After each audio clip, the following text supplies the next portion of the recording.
I'd like to welcome you to the East Hempfield Township Board of Supervisors meeting for September 2nd, 2020. With the governor's COVID-19 orders, large assemblies in Lancaster County are not permitted in the green phase that we are now in, including public meetings without proper social distancing and following CDC guidelines. Tonight's meeting has been advertised to be held in person, modified to 25 in attendance, and online using Zoom with login and call-in information posted on our website. If you are calling into the meeting, I'd like to encourage you to remain on the call, but to also go to the township website by Googling East Hempfield Township and to log into our Zoom meeting following the instructions on the home webpage. Tonight's video and audio is being recorded. For tonight's meeting, Robert's rules will still apply and the meeting will be run by the chairman, who will be assisted by an employee managing the Zoom site. Everyone on Zoom will have their microphones muted in order for the audio to be heard clearly. During the meeting, both those present and online, only one person speaks at a time and they must be recognized by the chairman. Many people speaking at the same time combined with background noise make meetings like this impossible to hear on Zoom. This will be strictly enforced. For people utilizing Zoom, you'll need to use the chat function to be recognized by the chairman. To be recognized with the chat function, you must be either a presenter who's on the agenda or a resident or business owner in East Hempfield Township who wishes to comment on an agenda item where you will text your name and address. Your request to speak will then be passed on to staff to the chairman to be recognized. The steps to speak utilizing Zoom are simple. Request recognition by the chairman via chat to speak. Once recognized by the chairman, unmute your microphone. After receiving recognition, speak.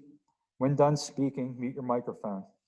For Zoom, any violations of the mentioned rules will be deemed to be acting out of order and your microphone will be muted without any warning. Continued violations will result in you being electronically removed from the meeting. Robert's rules apply for those attending the meeting in person. All voting tonight will be done by roll call vote to ensure votes are properly accounted for. Roll call will be conducted by the township manager. There will be no action taken on any non-agenda items of a non-emergency, non-urgent nature arising from the meeting. All such items will be referred to staff and will be handled at a later meeting. East Hempfield Township's public comment rules will apply for all public comment. You must be a resident or business owner of the township to speak. You must identify yourself by name and address before speaking and sign the guest log for meeting minute purposes or follow the chat procedure already discussed for Zoom attendance. Comment is limited to 3 minutes and must be about the agenda item being discussed, with the exception of public comments at the end of the meeting for non-agenda items. And no action will be taken during the public comment period for non-agenda items, with all issues referred to staff. We ask for your patience and understanding as we strive to continue serving the residents and businesses of this township while fully complying with the social distancing requirements prescribed by our governor. So now we move on to our first agenda item. Please rise for a moment of silence and the pledge.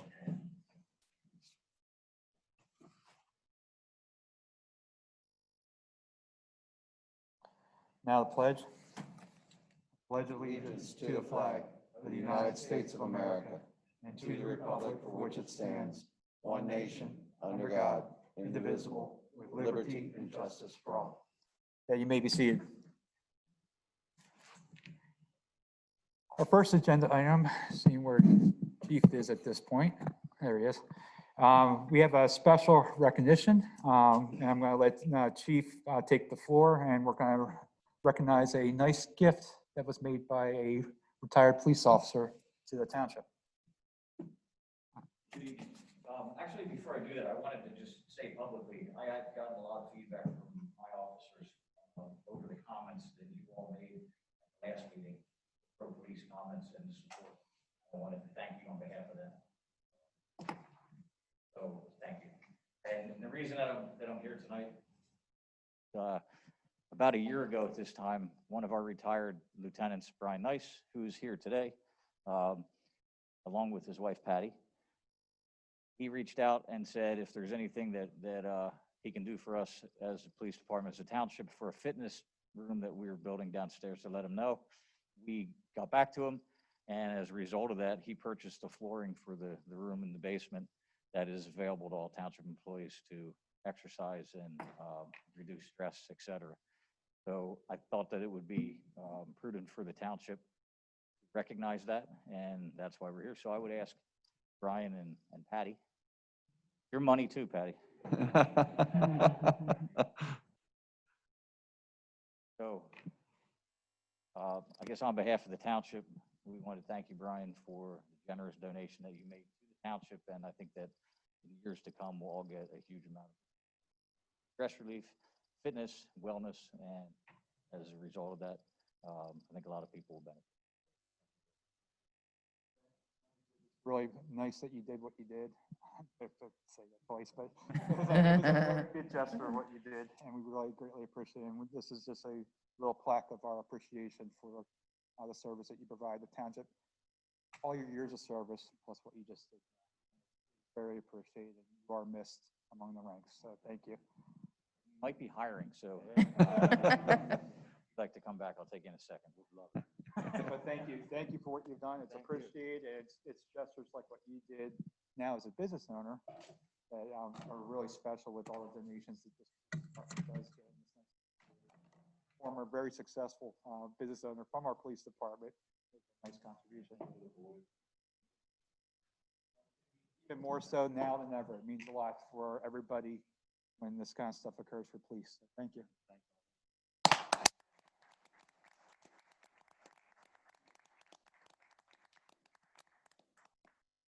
I'm going to join the meeting from Zoom in about 2 minutes. Thank you. Okay, next up, we had the Little Conestoga Creek presentation and the Steinman Foundation. That's a tough act to follow, but the floor is going to be yours.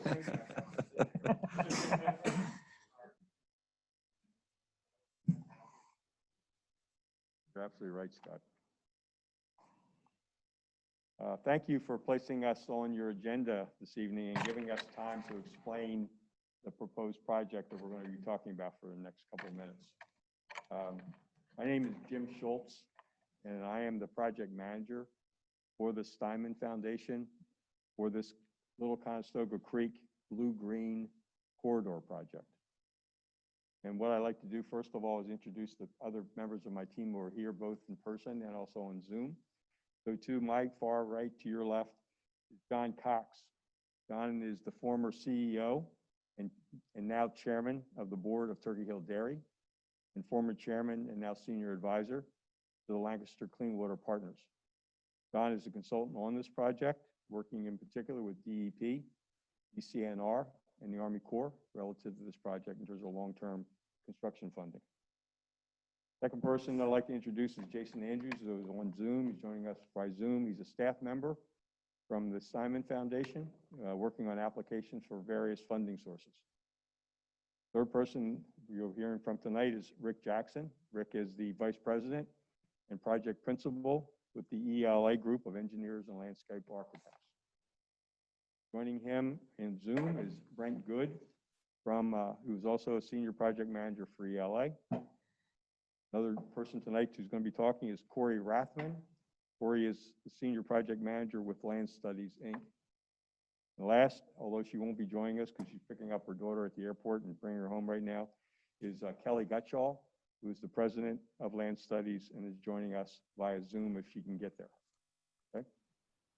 So you see there what we're going to try to cover tonight, and try to be respectful of your time. We really do appreciate the time that you've given us tonight.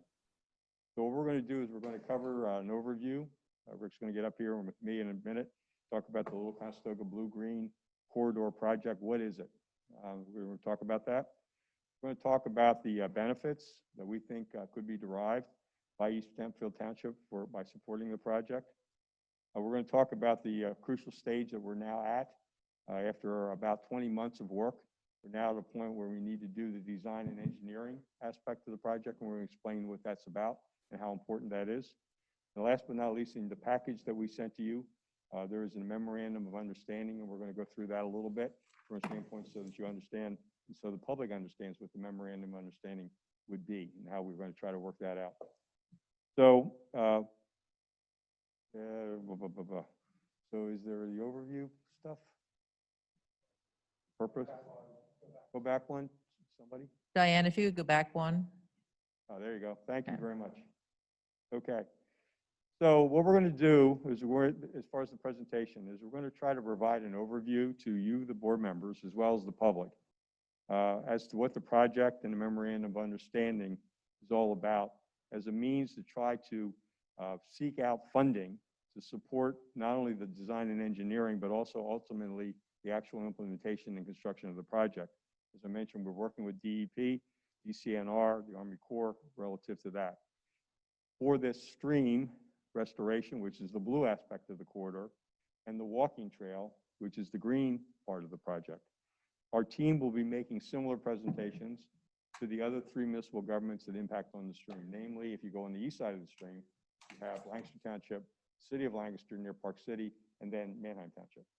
Okay, so we have meetings set up similar to this during the month of September with those other 3 municipal governments. Simon Foundation has now created another foundation called the Little Conestoga Creek Foundation. So if don't want to confuse you in terms of what the information that we sent to you. So anyway, the fact is that Simon Foundation is the sponsor of this project and has funded all the costs to date. Why did the Simon Foundation do that? Well, because of the fact that they have a commitment to environmental quality as part of their mission in terms of their foundation, especially relating to water resources in Lancaster County.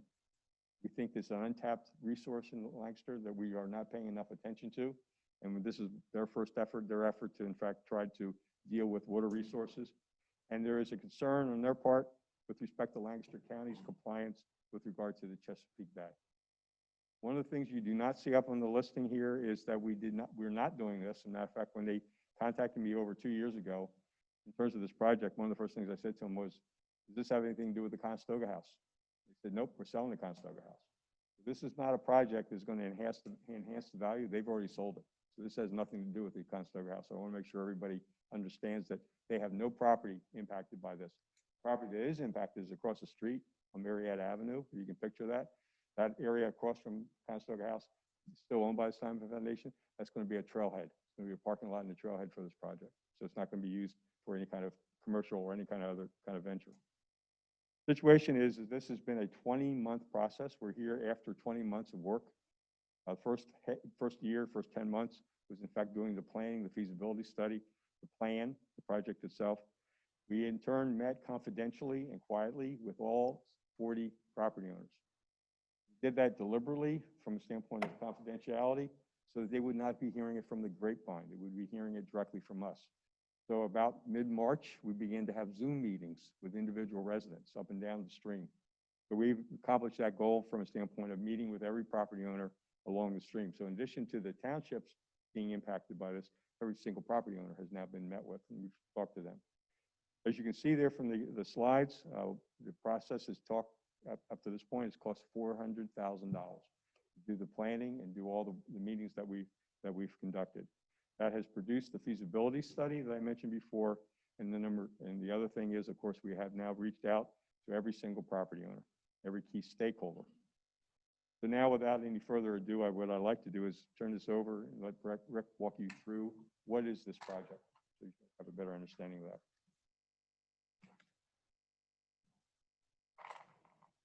Good evening. As the slide shows you on the screen at this point, talking about a 2.5-mile stretch of the Little Conestoga Creek. Compass-wise, the left side of the image you're looking at would be to the south. The north then would be to the right side of the sheet, west to the top and east to the bottom. So it is a 2.5-mile long stream corridor through this area from just below Marietta Avenue on the left side of the image to the confluence with the Swar Run in East Hempfield Township at the far right-hand side of the slide. And as Jim mentioned, we are area proceeding through 4 municipalities and 40 properties. There are also 5 roadways that are crossed or that do cross the Little Conestoga through this, and of course one highway, which is Route 30. About a third of the way in from the left-hand side or up from the south side is the railroad crossing, and then one covered bridge out along Shriner Station Road. If you look at the next slide, the cross-section view is a really good way of describing the work that we would be conducting within the project area that we're proposing to undertake. would be restoration of about 1.7 miles worth of stream corridor. And related to that would not only be the restoration of the stream banks and the stabilization of those stream banks, but would also be the restoration of the adjacent floodplain areas. Many of you are probably aware of the term or familiar with the term of legacy sediment. And what has happened in this 2.5-mile corridor and through the entire length of the Little Conestoga Creek, above and below this 2.5-mile corridor, is centuries of legacy sediments have really eroded from upland areas and been deposited in the stream corridor itself. What's happened over centuries of time is that the flood carrying capacity of the floodplain itself has been removed because it's been choked full of sediment. One of the things that we would propose to do is to restore adjacent to the stream corridor itself, or the stream itself, would be to restore about 27.5 acres of the floodplain. That's an important step. Because it's such a large watershed, it's probably not likely that we would really lower dramatically the flooding that occurs, but we believe that there would be an impact on the nuisance storms, the 2, 5, and 10-year storms that we have. Substantial improvement to the flooding conditions through the area. But the other thing that we do when we remove legacy sediments is what has happened with the sedimentation that has built up. The first thing it did was it destroyed the wetlands. It also then removed the wetlands, the historically existing wetlands. They not only were they removed and physically displaced by the legacy sediments, but their connection, the water connection between the wetlands and the groundwater, has really been erased because of the legacy sediments that have choked the floodplain area. So when we remove those legacy sediments, what we're able to do is restore the ecologic benefit of the floodplain and the wetlands working together. And in terms of how much material are we talking about, we have estimated that it's about 140,000 cubic yards within the area that we've studied through the feasibility study. I was actually presenting to the Rotary Club recently. One of the members of the Rotary Club said, "Well, I have about an acre of property. How much soil would that be?" And could I add some of it? I said, "Are you interested in 88 feet of it?" Because that's the volume of material that we're talking about here. But in addition to the environmental benefits or the ecologic benefits, is that we're also proposing the potential of about a 2.9-mile trail system that would cover the entire area from Marietta Avenue up to the northern extremity of the project area. We hesitate to show any images of it. Yes, we provided you with a copy of the concept plan that showed, but when we met with many of the property owners, they are generally and actually overwhelmingly supportive of the restoration work. The trail is a little bit more of an acquired taste. So one of the things when we talk about the next level of design and engineering, collaboratively with the landowners. And why is that important? It's important because through this 2.9-mile trail system, you could connect to existing trail systems along in the Dorwart Park, for example, or in Franklin and Marshall's land. But we also then connect residents and visitors to the corridor to the crossings, for example, Park City Mall, to Mennonite Home. So it's a completely multimodal trail system that has great impact of creating connectivity. And you'll see at the very bottom of the slide, we fully believe that this plan really does advance not only your local comprehensive plan, park and recreation goals, but it also directly impacts the trail system that we're talking about, the future of that plan. So with that, I'm going to turn the microphone over to Corey to talk a little bit about.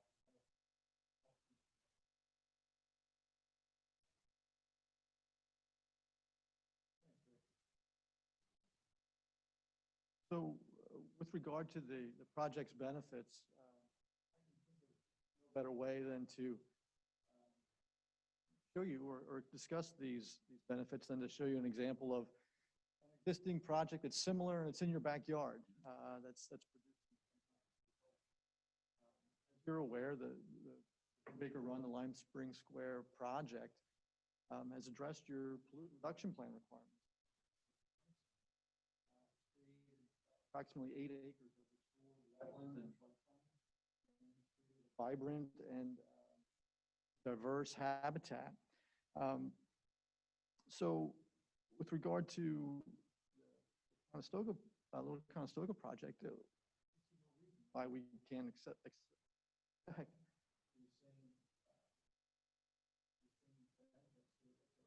that project. Over the 2.5-mile project corridor, there are 6 restoration. Corey, excuse me, if you could talk into the mic for the people on Zoom. Thank you. So as part of the project, there are 6 restoration sites that are proposed. Of these 6 restoration sites, 27 acres of restored floodplain and wetlands will be created, incorporating 7,000 feet of restored stream banks. And 2,800 linear feet of that will be within East Hempfield Township. That will yield roughly about 350,000 pounds of sediment reduction. That's based on your default rate, so we're expecting something a little bit higher than that. But as you know, your food reduction plan's already been addressed. So, what benefit are these additional credits? Well, we know, and as you likely know as well, even though your goals may be met for this permit cycle, any credits above that can be credited towards your next permit cycle. Additionally, this restoration will, as Rick identified, will be removing 140,000 cubic yards of legacy sediments, which will increase the storage volume within the floodplain. It'll also improve infiltration. So we do expect some flood mitigation to occur, again, for the smaller storm events, because to the location of the Little Conestoga project, you have a 28 to 35 square mile contributing drainage area. So we've got a lot of flow to that location. As far as benefits with regard to habitat restoration, the benefits of the restored habitat at Brubaker Run are obvious, in the form of the native plants and insects, your birds such as the egrets, the herons, the kingfishers, fox, deer, all of them have been observed there. Again, we see no reason not to expect these same results in our restoration areas along the Little Conestoga project. Now, restoration areas are not going to be isolated. They're not going to be on an island. They're going to be part of this connected corridor. Within that corridor, we have this multimodal trail. And this multimodal trail is going to be connecting the southern end, the Conestoga House Marietta Pike, to the northern end by the East Hempfield property near the confluence of Little Conestoga and Swar Run. And in between that, all the residential areas will be connected to the local points of interest. We've got connections to F&M campus, to Conestoga crossings with movie theaters, restaurants, groceries. We've got the health campus, Park City, Mennonite Home, Woodcrest Villa. So you have these incredible connections for residents to the local points of interest. So as Rick mentioned, you probably want to know where it is. Well, we don't know just yet. We have a good idea in some locations and in others we don't. Excuse me. And that's a result of the collaboration with 40 property owners. Some are excited, some have reservations, and out of respect of those with reservations, we don't show the specific location, but we will as we start getting a clearer picture of that. So one of the other things you may be asking is, who's going to be responsible for this trail? Who's going to take care of it? So that's one of the things that their team is proposing, that as part of the participation within this project, we're hoping that the municipalities will consider taking on that responsibility of operation and maintenance of the trail. Similarly with, well, not similarly, but with regard to the restoration areas, which are a separate item, we'll do it separately. Right now we're in discussions with a single entity to be responsible for that. Um, So we believe that this trail, this restoration area, all these areas are going to be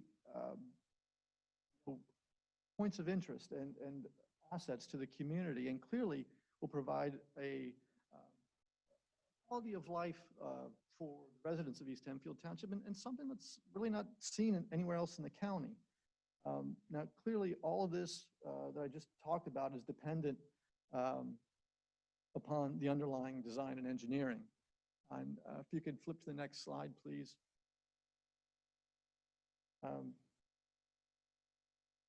So this design and engineering and where we are today is a collaborative process. We've talked about the 40 property owners. We've talked about the municipal involvement. We've even had to collaborate among our own team members on certain things. But we're at a concept plan stage now, and we really want to get to completion of design and engineering. And what does that entail? That requires us to do the detailed survey. That requires us to do detailed plan development. It requires us to dial in our hydraulic model so that we know where the floodplain is. We also need to be able to quantify the pounds of sediment that are going to be reduced. We need to quantify the length of stream that's going to be stabilized. We need to quantify the amount of floodplain and wetland acreage that's going to be restored. And we need to do that so we can communicate it to you, so you understand what the benefits are. And with regard to DEP, DEP has been an ally of ours. They've been very helpful to us so far. They've actually indicated to us that they would be willing to permit this as this project as one permit under, so all 6 restoration areas, all the work that we're going to do under one single permit. And it's what we see as being, a much more efficient process. So we've been happy and with the help that they've provided. So, with these detailed plans, with the permit in place, you can see that then it'll be easier for us to refine our construction costs. So now with the detailed plans in place, with the permit in place, with defined construction costs, we're in a much better place so that we can go make requests for funding and hopefully expedite that process.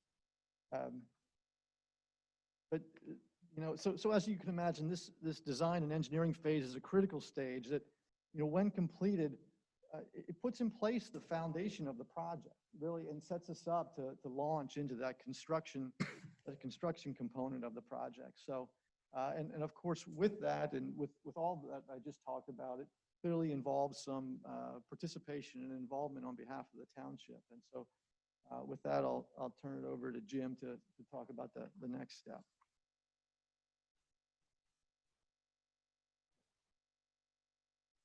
Jim, the closer you can get to the microphone, the better they can I hear. understand. I saw the comments being made. Okay.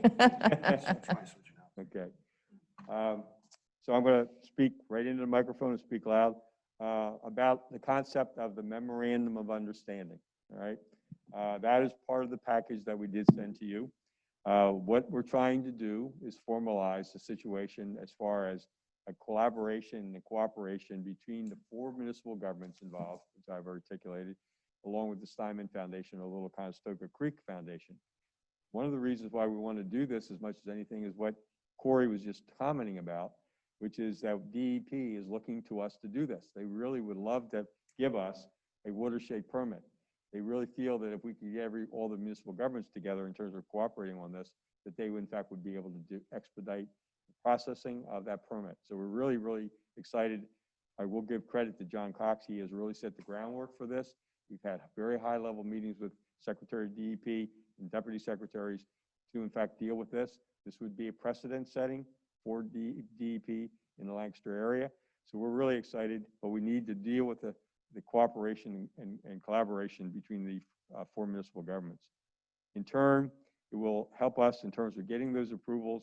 Also, we'll look at the issues that Corey also mentioned, such as the notion of whether or not we can get agreement between the municipal governments as far as maintenance of the trail is concerned, and implementing any kind of other future improvements and long-range costs. The situation is that We will be upfront with you individually. We will be upfront in terms of all the 3 other municipal governments involved.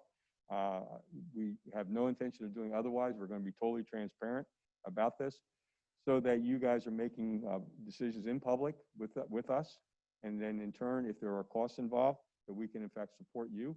And in turn, if we can get the municipal governments to support us, it's going to make it much more easier to now go to the funders for the actual construction so that we in fact have a formal agreement that we can put in front of them, and we have formal costs. We're right now estimating this project is roughly around $14 million. We think we can get it down maybe in the range of more like 10 to 12. We don't know that. When funders ask us that question, that's what I have to say to them. We don't really have the firm numbers yet. That's our intention in terms of getting together and being able to do all the work that the design and engineering is all about so that we can in fact estimate maybe $10 million rather than $14 million.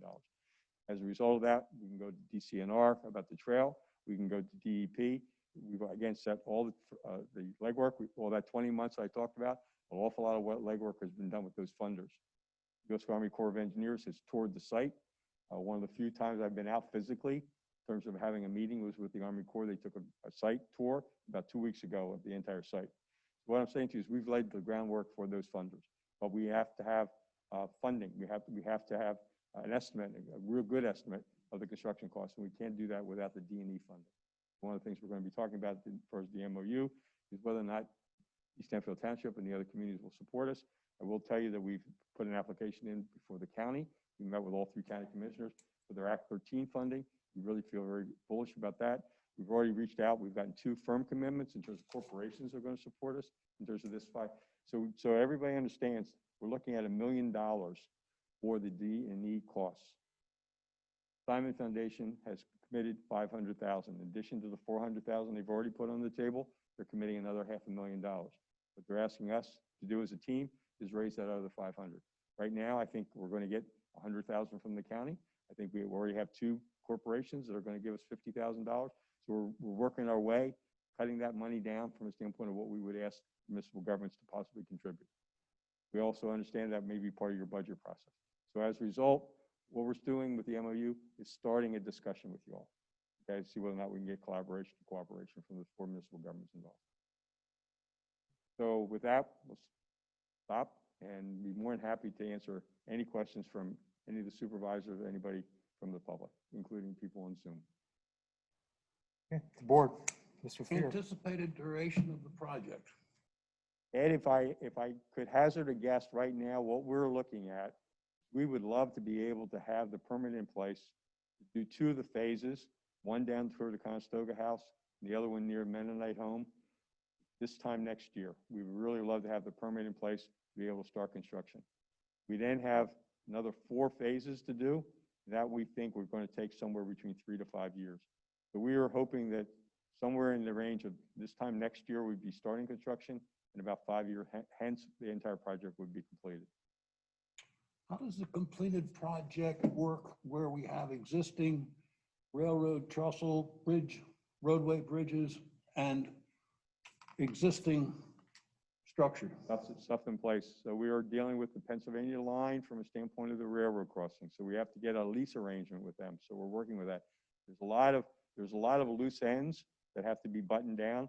We've started conversations with a number of them. So to give you another one, the bridge that goes now for Route 30. Okay, so now you're going under the bridge, right? Well, there's two cells. The one cell, if you look at, flows the water. The other cell is blocked up. So we've had discussions, very serious discussions. And when I say serious discussions, we've met with PennDOT twice. At both meetings, there was at least 8 PennDOT officials sitting around the table with us about this, with the notion being, and this comes from a discussion we had with Cindy because of the fact that the PennDOT had been in touch with you guys about that bridge and what they were going to do with it. So we would like very much to, in fact, hog out that cell and open up the bridge underneath, or the cell underneath the bridge to help the flow of the water. So one of the things, so we're working on each one of these crossings in terms of a deliberate thing that we have to do, like, for example, that issue of hogging out the cell. How about the Barcrest apartment green space from the buildings to the existing stream? How's Right. that affected? Well, basically, if you look at our proposed plan right now, what we would do is we're proposing, and we have met with the high people 2 or 3 times now about this, that the Barcrest Manor would be an area where the trail would begin. So we'd have the trailhead across the street on Marietta Avenue. You'd come across the street from Marietta Avenue, and the stream on the west side of the stream, that would be the beginning of the trail, and it would be on Barcrest Manor property. So how are we doing that? We're doing easements. How do we get to easements? We have to do all this work. So when we talk about $1 million, it's a big number, there's no question about it, but we're dealing with 40 property owners. We have to work out easements, both stream and trail easements with them. So this is going to take a lot of time and effort. Your funding sources for the actual project, how do you see that coming about? So first of all, we are talking to DEP about a program called In Lieu. We have begun, we've had at least 3 meetings with them about that. That would be a significant portion of the stream restoration. Another aspect of the stream restoration would be the Army Corps of Engineers.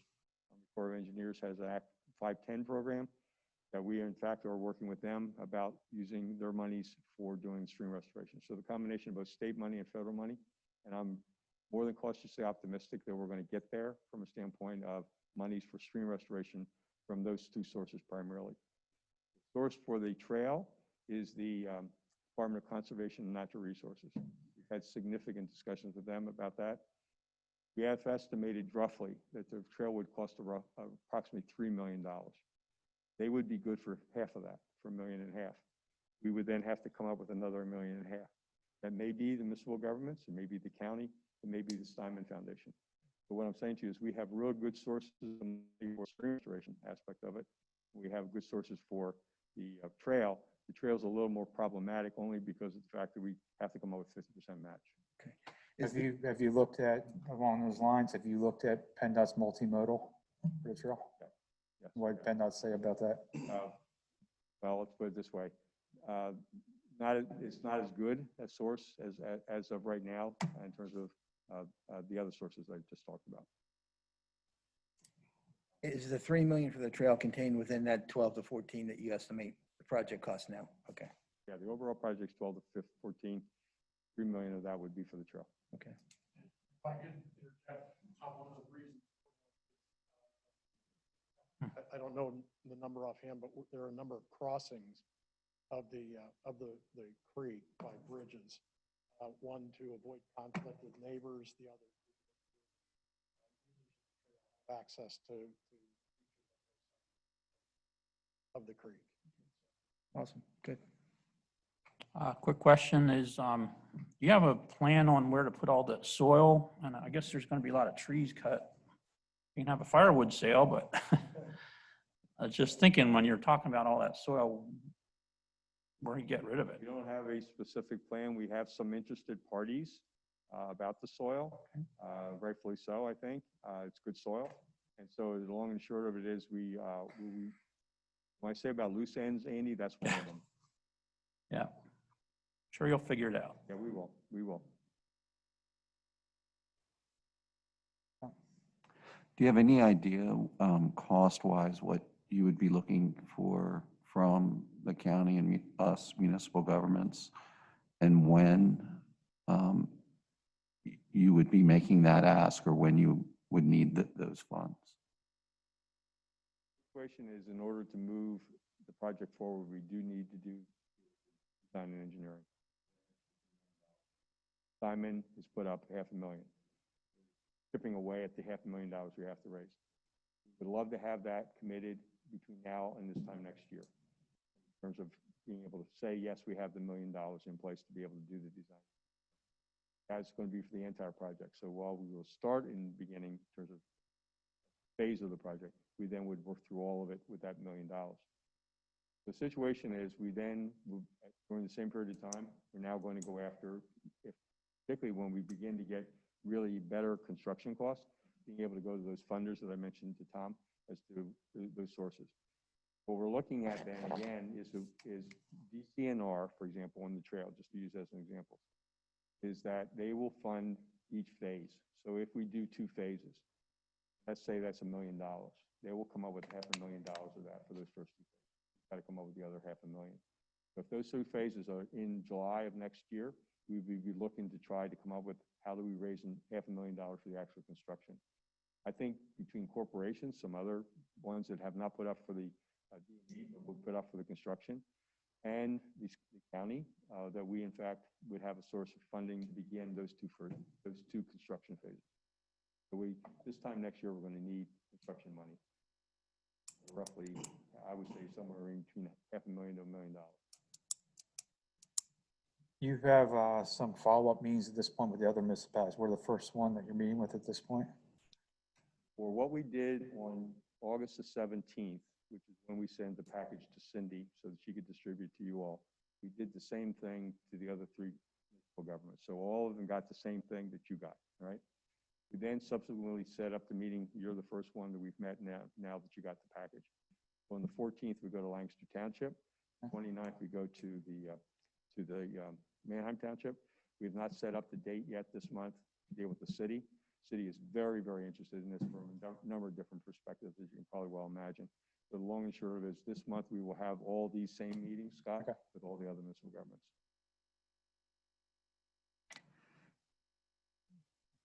Else? Not right now. Anything from staff before we open up the public? I did have one question, the phasing or sections. So as you're phasing through, you're doing the restoration and the trail. It's not one or the other, you're moving through with both. That's all I had. Okay. There's nothing on Zoom. Nothing on Zoom, okay. Anybody in the audience with any questions at this point? Come forward, you guys, come forward, state your name. Mr. Rope, you have Yeah, to, Mr. Ray, you have to come, unfortunately, because of Zoom, you have to come forward and talk on the mic. All I want to know is what PADEP and E. I understand all this environmental protection. Okay. Any other questions of the audience at this point? I see none. So as far as I'm concerned, what I would like to do is work with Cindy in terms of setting up subsequent meetings, how the supervisors and others would be.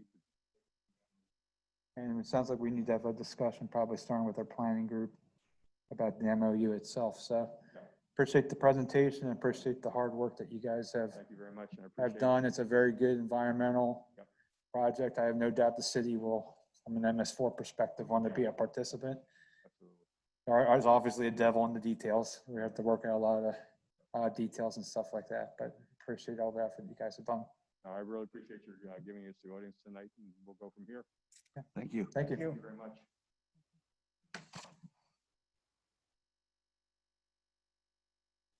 Okay, with the conclusion of that presentation, we're now going to move on to our consent agenda. The purpose of the consent agenda is to approve routine items that usually require very little debate or discussion. So is there any discussion about the consent agenda items?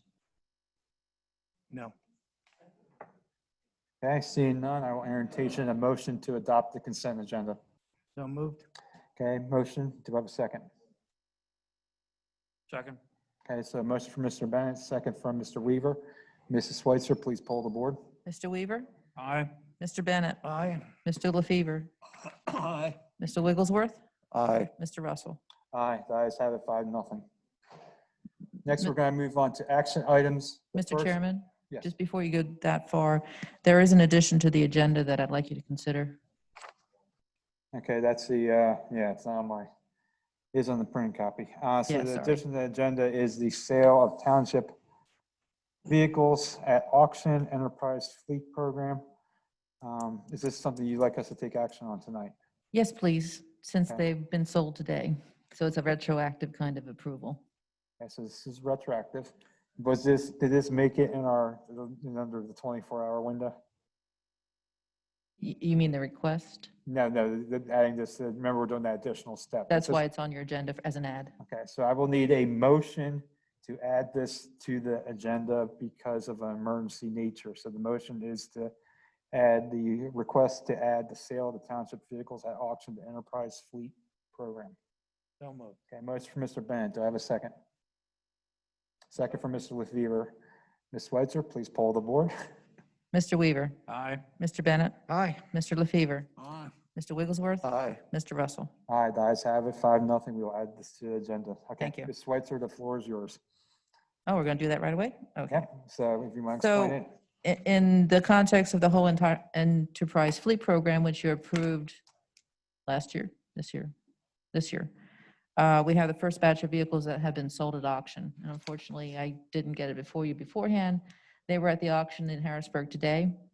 We were sold a 2012 Jeep Liberty, a 2007 Chevy Impala, a 2011 Chevy Tahoe, a 2008 GMC Sierra, and a 2013 Dodge Charger. I don't know what they brought, but I did need some authorization to sell them. So it'd be just basically an authorization to sell the said vehicles. Correct, which follows the fleet program, which you already approved. Okay, I'll entertain that motion. So moved. Okay, motion from Mr. LaFever. Do I have a second? Second. Second from Mr. Wigglesworth. Ms. Switzer, please poll the board. Mr. Weaver, Aye. Mr. Bennett, Aye. Mr. LaFever, Aye. Mr. Wigglesworth, Aye. Mr. Russell. Aye, the ayes have it, 5-0. Thank you. Okay, now we'll move on to our action items. The first up is development services. And we have Dutch Valley Auto Works final plan. Mr. Beck, if you'll start the discussion. Thank you, Mr. Chairman. For you gentlemen is simply an acknowledgement of the withdrawal of the final land development plan for Dutch Valley Auto Works. We have done this in the past for a few other plans, but I'd like to brief the board on the fact that this is the second land development plan that has gone through a process, not all the way, but it has gone through the process. Staff met with Mr. McCullum and his engineer, and after our meeting, they decided to withdraw the plan.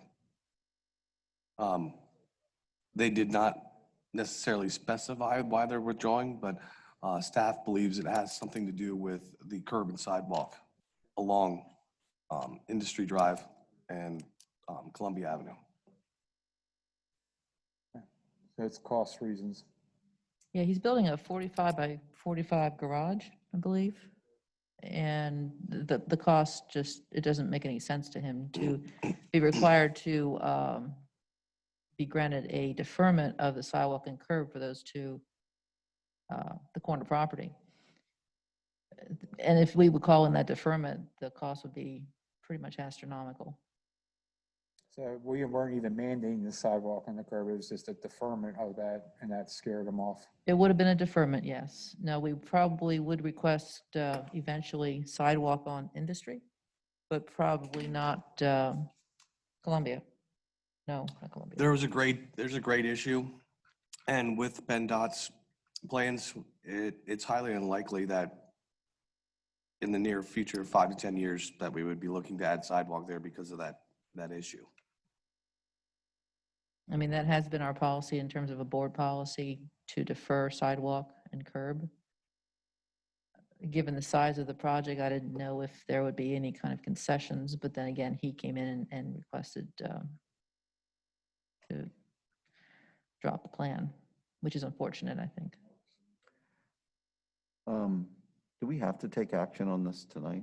Can we table it? What is this? This is simply an acknowledgement at this point in time. That's it. There's no approval or denial. It's, we felt it prudent to bring it before the board because of the fact that Mr. McCullum had a previous plan before the board, which the board approved. And through our discussions and through research of that plan, it was approved for deferment of curb and sidewalk at that time and a fee in lieu for mill and overlay to the center for Industry Drive. Brought those up during the discussion. He acted like he wasn't aware of them.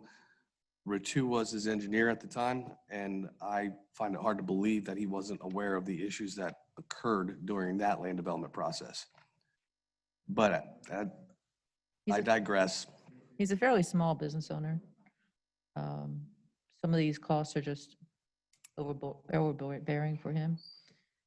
This is the second time, like John said, that he's gone through this process. So he's incurred a lot of development costs and nothing to show for it, really. It's he's one to withdraw that. It's not like there's anything that we can do at this point. I mean, he could certainly undo his withdrawal if he wanted to. It's just, this is his choice. I guess I just want to make sure that I'm comfortable that we as a group did everything that we could in our power to help him and facilitate things, and that I would just like to have an opportunity to hear what he's thinking and why. I mean, we could bring him in for a planning group meeting to talk to you, get a feel for what he's after. Because I do think it's a shame that all of this work has been done, and I would hate it to be out of frustration and there's maybe a disconnect or something simple that could be worked out. And maybe it can't be. I mean, maybe. Because it's kind of been our policy about the fern curb and sidewalk, and that's, Right, I don't think we should change that, and I'm not, yeah. that to me is not the, I just want to make sure there's nothing else. The biggest issue, Mr. Wigglesworth, was it triggered land development because he was building the garage for commercial purposes. He lives right next to Dutch Valley Auto Works, and it would have been on the residential property. So a commercial building on a residential property, we had two issues: a new principal use and a non-conforming use. So that triggered the subdivision to correct those two issues. I have a feeling he will move forward, but using it for residential storage. It's a little disheartening that the township gets a black eye in this process because he feels that we have strung him along and raised the cost of the project, when in actuality, we were trying to do the opposite. This is not something we have to take action tonight if the planning group wants to meet with him first or something like that. Because there's no real action. I mean, it's his choice to withdraw, and he's withdrawn. We're just acknowledging the action that he did. So would that make you, if you'd like to just reach out to him first? I would, and, That's you know, okay with maybe we everybody else? can, Fine. I mean, I don't see any sidewalk in this area anyway, right? There is some on Industry further in. Or in industry, Is it Industry? Yes. or Richardson. Oh, I'm sorry. Richardson. It didn't sound right, but it wasn't Richardson. That's the second time. Richardson Drive, thank you, Mr. Bennett. Yes, there is some across from Genoese. We actually installed a crosswalk after discussions with Shank's Extracts. It's a raised crosswalk there. I mean, I do see curb on Columbia Avenue. But I don't see any on Richardson. Yeah, let's, Hold off?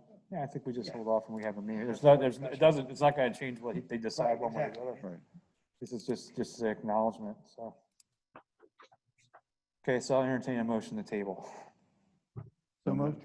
Okay, motion for Mr. Bennett, second for Mr. Wigglesworth. Ms. Switzer, please poll the board. Mr. Weaver? Aye. Mr. Bennett? Aye. Mr. LaFever? Aye. Mr. Wigglesworth? Aye. Mr. Russell? Aye, ayes have it, 5-0. Thank you. Next up, we have the State Road CFA Multimodal Transportation Funding Planning Consistency and Support Letter Authorization to sign the letter of support and consistency. I don't know who wants to run with that, Mr. Beck? Thank you, Mr. Chairman. Unfortunately, the State Road Project, 2701 State Road LLC, applied for PennDOT MTF funds and did not get the award. So they're trying for community funding agency, or I'm sorry, community financing agency through DCED for their multimodal transportation fund. The board had taken action in November to provide and sign the planning and consistency letter, and staff is asking for the board to offer their support and authorize the signature of the letter and staff to send it to the developer. The grant monies are starting to be a little bit more difficult to come by right now at the state level. So what is their thoughts on being successful in this one? I believe I did see Marissa Price from GMF Funding Solutions on Zoom. I'm not sure if she's still available, if she could respond to that. I don't think she's there. Oh, there she is, yes. Oh, I'm here. Can you hear me? Yes. Yes, we can. Okay. So we have our support for the CFA MTF. We feel pretty strong. The request is a little less because some of the work is being completed, like the bridge is being replaced. So the request is a little less, and we feel much more confident in this round. Any discussion of the board is something we previously approved, and it's just, they were unsuccessful the first time, so. Okay, seeing none, anything from audience? See a friendly face in the background there? Anything in the audience? Yes, Mr. Ruff, you still have to come forward so the Zoom people can hear you. CFA MTF mean? CFA is Commonwealth Financing Agency or Community Commonwealth Financing? Commonwealth Financing Agency. Financing agency. Yeah, it's a agency that is under the Pennsylvania Department of Community and Economic Development. This is about the road where they're building the hospital. This, correct, sir. This is for the transportation improvements to State Road. Permit. Funding, Permit, you say? funding. Huh? Funding. It's a grant for the transportation improvements for State Road. Okay. Now who's in charge of that? 2701 State Road LLC is an arm of Oak Tree Development Group. So it has to do with the hospital and everything else that's on that road. Yes, they're straightening out State Road. They're getting rid of Old State Road. They're putting in a new culvert. Oh yeah, they closed Old State Road. They will be. It's done, it's closed Yes, Old State Road. Old is State closed. Road, and then State Road will be closed September 14th for a while. for about a month, 2 months. Okay. It'll be done before Christmas. It'll be back open. I wish you guys could have some explanation to some of these things, that they don't mean anything to an audience. All these abbreviations. Is there somewhere, like she has pages here of these meetings. Why couldn't you have some notes explaining in more detail what these things are?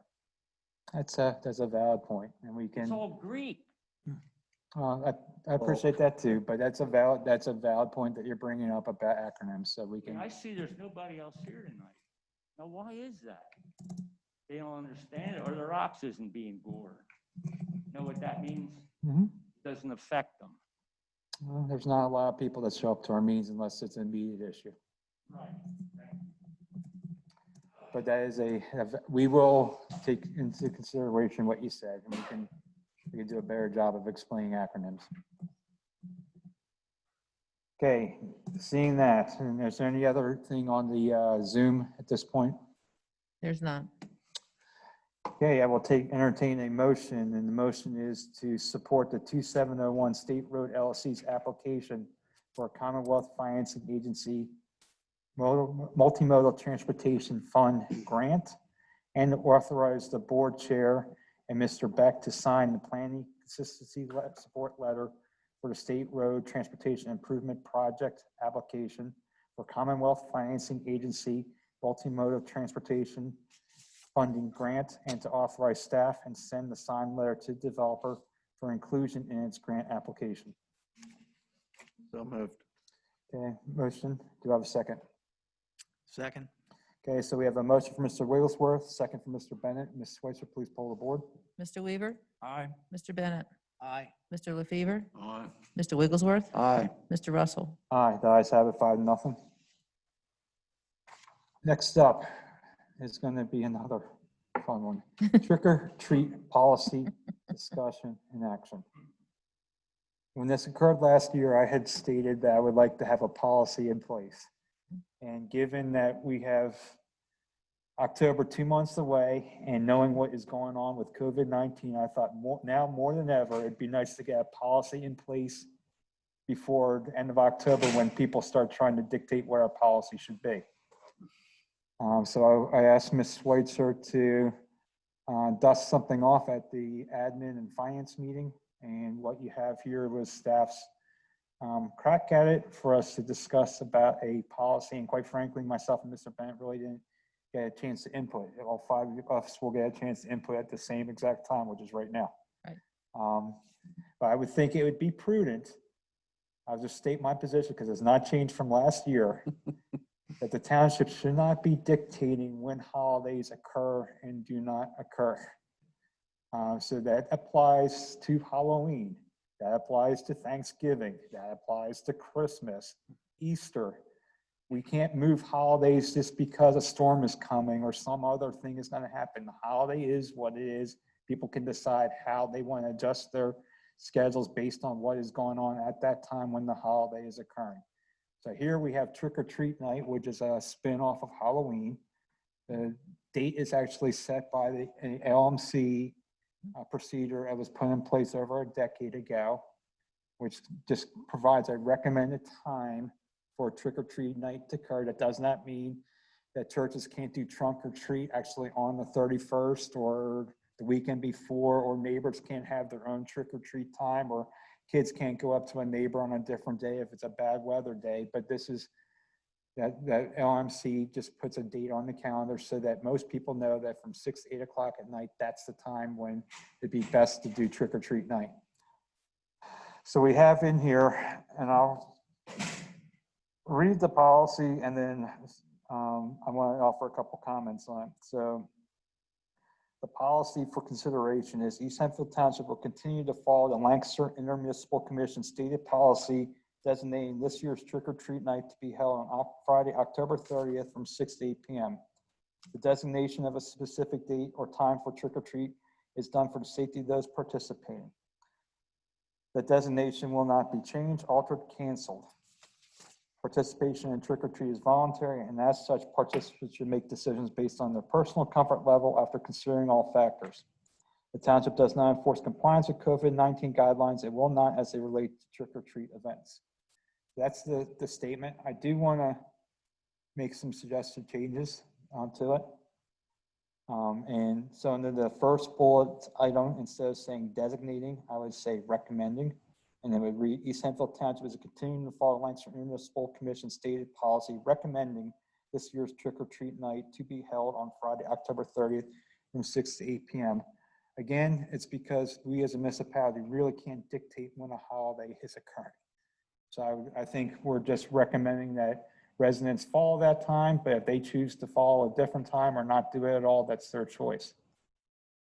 Second bullet, another just minor changes, changing the second word designation. The recommendation of a specific date and time for trick or treat is done for the safety of those participating and does not prohibit or prevent residents from conducting trick or treat activities on another date or time. Then the third one is getting rid of designation again. The recommended time will not be changed, altered, or canceled for any reason. So just adding that in there.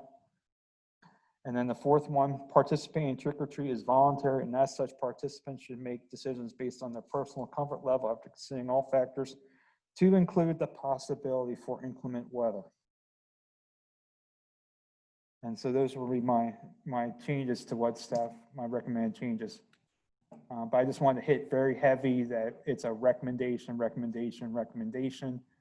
because East Hempfield Township cannot dictate really when holidays occur and don't occur.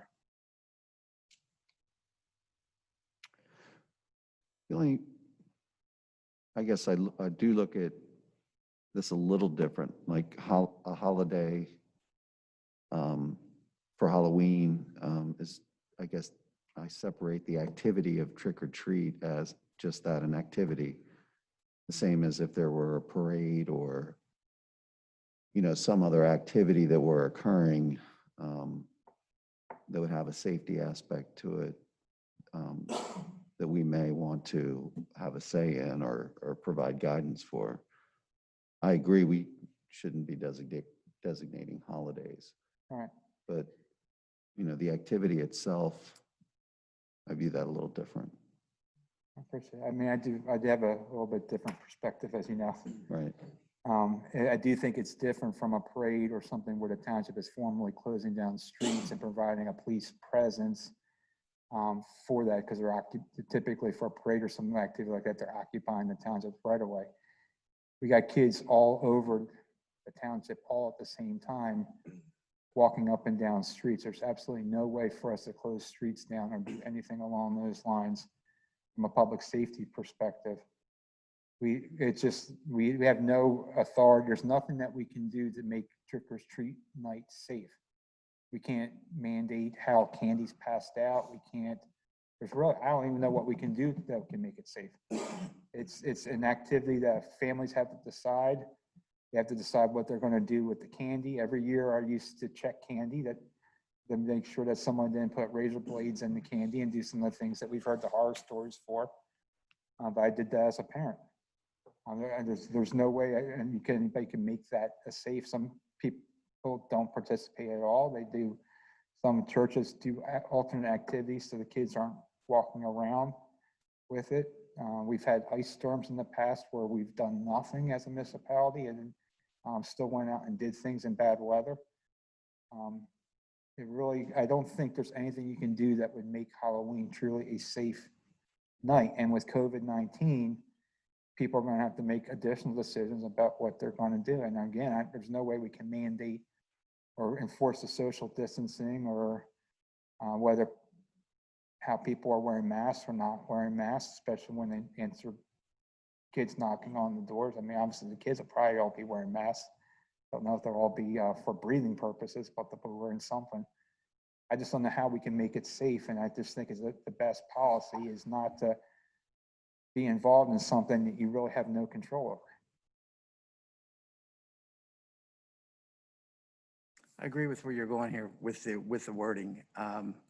I do, however, think the word recommending does, in some people's mind, leave a little bit of wiggle room there. That it's just a recommendation that we might be able to do something else. Frankly, I'd like to see maybe the word recommendation change to stated policy specifying this year's trick-or-treat night to be held on Friday, October 30. I think that's more final.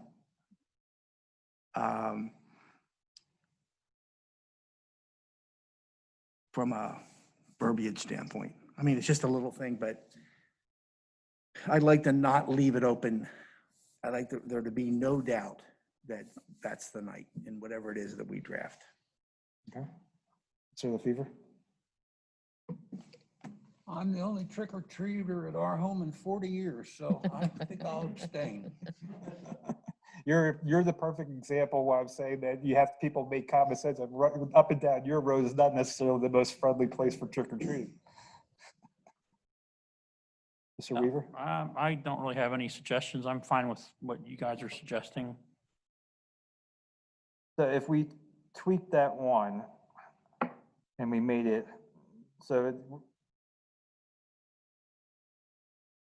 are you saying all of them or just the first bullet at this point, Mr. I was just really talking about the first bullet. After that, You're okay with the once you recommendation? say that's the date, I think that's putting a period on it. And then whatever comes behind that, I think recommendation is okay. I mean, that's just me. That's up to you. I'm more than willing to compromise on that one as long as I get the other ones in there. What's your feeling, Mr. Wigglesworth? I mean, I'm fine if that's the will of the board. I'm fine with that. It doesn't matter what we do here now. I just hope the board understands that come October 30th, if there's a snowstorm scheduled the 31st for 6 to 8 inches, and we're inundated with phone calls, this is what we're sticking to, correct? You won't get an email or a phone call from me. Okay. So we all know that now, that if we do adopt something like this, that no matter what the situation, my understanding is that we're not going to change that. And the last year was a perfect example. Why not? It got canceled for a horrible rain event, and then ended up being the rain event happened to be on the makeup day, and the day that was supposed to be trick or treat night actually turned out to be a nice weather night. So Understand. I still think we made them, I don't know. I thought we made a good decision based on the information we had at the time, but I guess. you can't That's trust what weathermen. everybody- You cannot trust weathermen to make decisions. Joe Calhoun. They're wrong half the time. So we have my recommendations, and the first bullet point, Mr. Bennett, how would you like that to read? Okay, the first bullet point. East Hempfield Township will continue to follow the intermunicipal commission's stated policy specifying that trick or treat night be held on Friday, October 30th from 6 PM to 8 PM. Okay, so Ms. Schweitzer, you got that? Mhm. And then I'll give you a copy of all my notes. Okay. Okay. So I will entertain a motion to designate this as our policy as modified and discussed tonight. So moved. Okay, motion for Mr. Weaver. Do I have a second? Second? Second for Mr. Bennett. Ms. Schweitzer, please poll the board. Mr. Weaver, Aye. Mr. Bennett, Aye. Mr. LaFever, Aye. Mr. Wigglesworth, Aye. Mr. Russell. Aye, the ayes have it, 5-0. Thank you. So hopefully we don't have as much of a process. Now, for the record, next door had kind of an informal survey going on among residents. Somebody had asked about trick or treat night from veranda. And there's about 40 respondents, and about 90% of them were planning on doing trick or treat night. So just even with COVID, so just let everybody kind of know where the pulse of the township, at least for as of last week, was. So but we'll see. That's obviously subject to change, but hopefully that stays that way. Just a comment. Was that text changed while we were talking about it? Oh, yes, it did. What's that? I actually had it. Yes, it did. Oh, you were changing it? I at the forgot time? about I just that. looked at it again and I'm thinking, Cindy's Yes. efficient. yeah, awesome. I forgot that I had it open, yes. Yeah, you want to hand that to her for the rest, for the part she missed. Thank you. Okay, so next up, we have the dump truck term sheet agreement for leasing and adoption of resolution 2020-29, authorizing the lease and purchase. Ms. Schweitzer, do you want to explain that? So we have a new vendor for leasing the 2 dump trucks that we have on order. It's Municipal Capital Finance, and part of that process is they require a resolution be adopted that signifies that the board has accepted the lease terms, which you see in the quote that it was attached. It's a 5-year lease at 1.83%. We did reach out to, I believe, 3 agencies, and this was the lowest quote for the percentage. Mr. Krimmel is here, and I believe he represents Municipal Capital Finance by chance. But it wasn't a sealed bid, but it was a bidding process that we did internally. Okay. Any discussion of the board? We've talked about this. Do you want to give a background real quick on why we're replacing trucks real quick? These are the replacement of our oldest truck is one of the reasons, and the second truck is an additional to our fleet, which will allow us to utilize the employee that we hired last year and give him a truck during the winter months. And the other truck was no longer plow worthy. No, it took about $25,000 worth of repairs, and it just wasn't worthwhile to repair it at this point. So Can't remember what age it was. But, and many reasons. The reason why we're talking about this tonight is to get ready for our snow season. coming up. yes, yes. In fact, they've been ordered. We're just getting the financing in place. Yep. That's just a little background history. Any discussion of the audience? Glad to get to see Mr. Krimmel here. Miss you at the meetings. You still have to, for Zoom purposes, you gotta come up to the microphone. That's the only way they can hear you on Zoom. They can't hear you on Zoom unless you're talking to a microphone. What's the percentage refer to? It's a lease payment, so that's the percentage. Percentage of what? We're borrowing money to lease the equipment. Oh, you're borrowing money to lease the equipment. Yes, I thought leases were monthly. they are, but you charged an interest rate, which is what the 1.83 is. You have to borrow money. You don't have money to pay monthly lease payments. We're not taking money out of the general fund to purchase the vehicles. I thought you were leasing the vehicle. We are leasing the vehicles. You're not purchasing it. At the end of the lease, they will be ours. You understand what I'm getting at?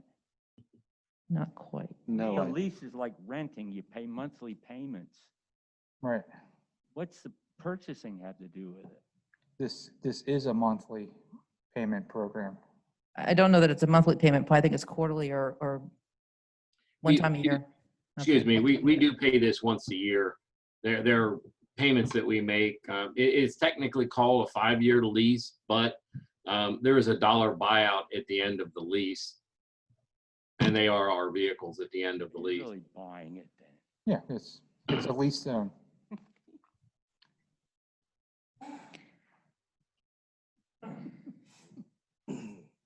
Okay, any other questions at this point? Okay, a motion to adopt resolution 20-29, accepting the terms and conditions as a lease agreement for 2 dump trucks financed through municipal capital finance. So moved. Okay, motion from Mr. LaFever, is there a second?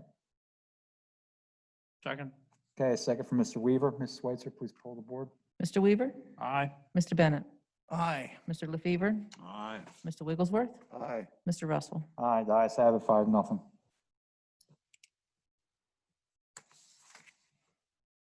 Okay, next up, trash recycling bid, authorization to advertise bid and summary of changes, Mrs. Switzer. Can we back up one to the Well, I'm minimum sorry. municipal? Minimum municipal obligations for 2021, the pension plan funding obligations. This one again, Ms. Switzer. So the minimum municipal obligation is something that we have to approve each year, which provides for the funding for all our pension plans. So you have before you the monies that are going to be necessary for those, to cover those plans for 2021. The total MMO funding is $1,455,882. From that, 35% comes from the state of $506,880. So the net cost to the township is $949,002. We are utilizing the, let me see here, we are utilizing the, trying to look for the evaluation reports, 1119, which covers 2 years, 17 and 18.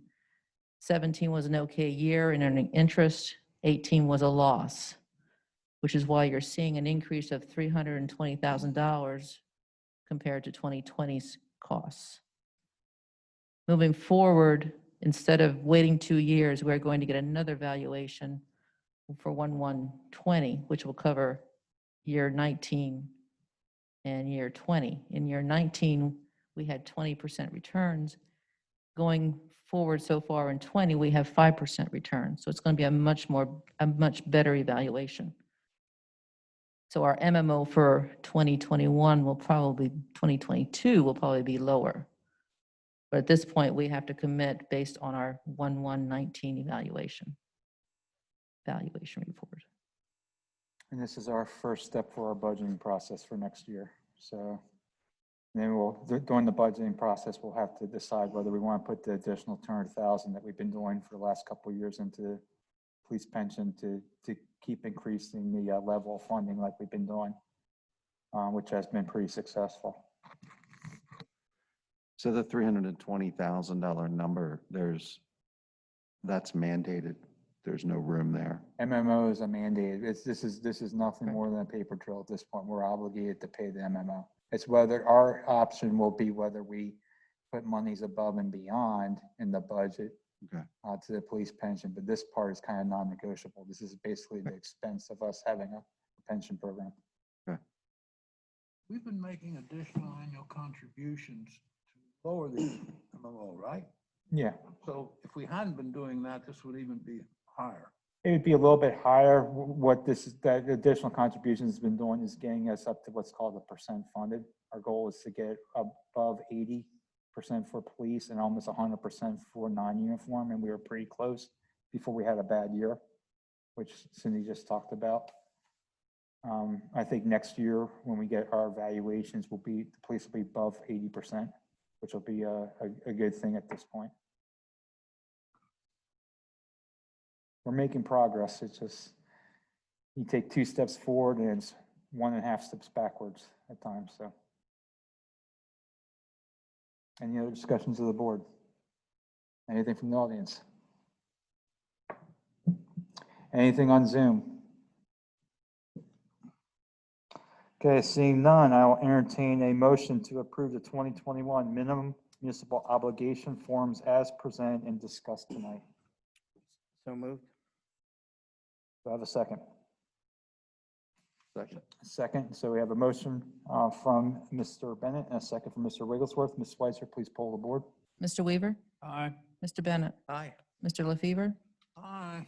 Mr. Wigglesworth? Aye. Mr. Russell? Aye, the ayes have it, 5-0. Thank you.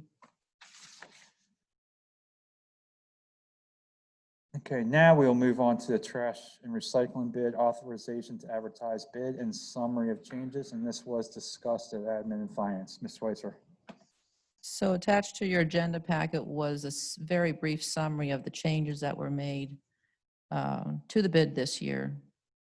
We do this every 3 years with potential for 2 years extensions.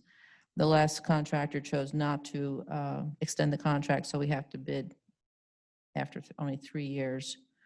Looking for my summary here. So the last time we bid the trash bid, we included a provision for carts. We have taken that out, so that's no longer there. Also, the recycling tipping fees are now in the contract, where before they were not. They were paid by the hauler. We also removed the containers for Hark. They sought their own pricing. And we increased the charge for a minor contract breach from $10 to $75. This contract will start January 1 of 2021. The reason we elected to do the tipping fees on recyclable. That is the trend. Everybody is including it in their contracts.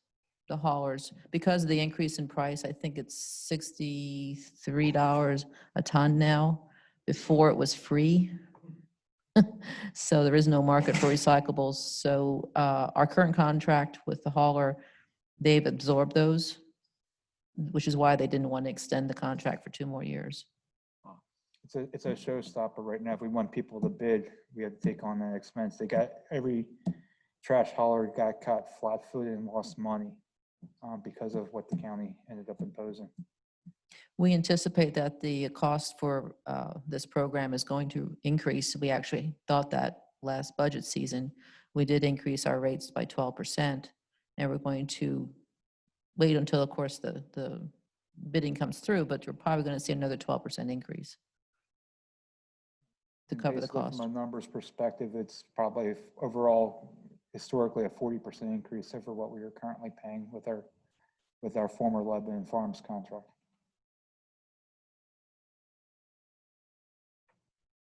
So the bids will be opened October 1, and they'll be on your agenda for your October 7 meeting, if you approve advertising. Okay, so any discussion of the board? Okay, Hope we anything? get a good bid.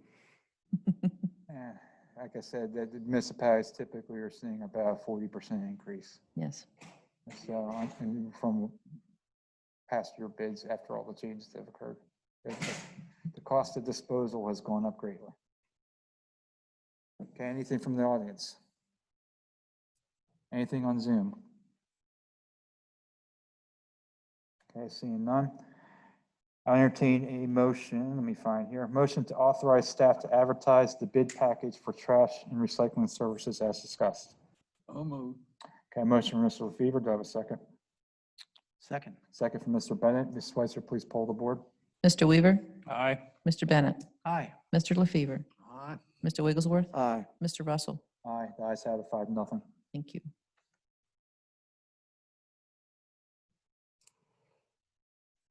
Okay, next up is the Hempfield Area Recreation Commission seeking authorization to donate 2 used pickup trucks to park.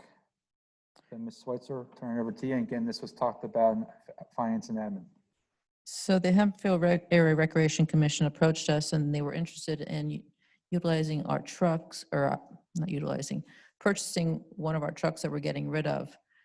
They've done this in the past and they're just looking for a replacement for the one they already got. And we actually had 2 trucks, both 2004's F-350s, which we had gotten from the Water Authority.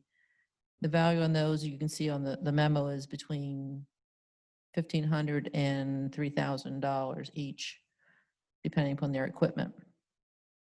We talked to the admin finance group. They would be inclined to donate them to Park if the board is so inclined. Given the current financial situation that Hark is in, and the fact that they, in April and May, when they were closed, basically were allowed patrons that were monthly members to forego their payments, which was actually a nice gesture. They took a pretty big financial hit. So our recommendation was that for such a small dollar amount and the fact that they have a need, it would just make sense to donate to them. Agreed 100%.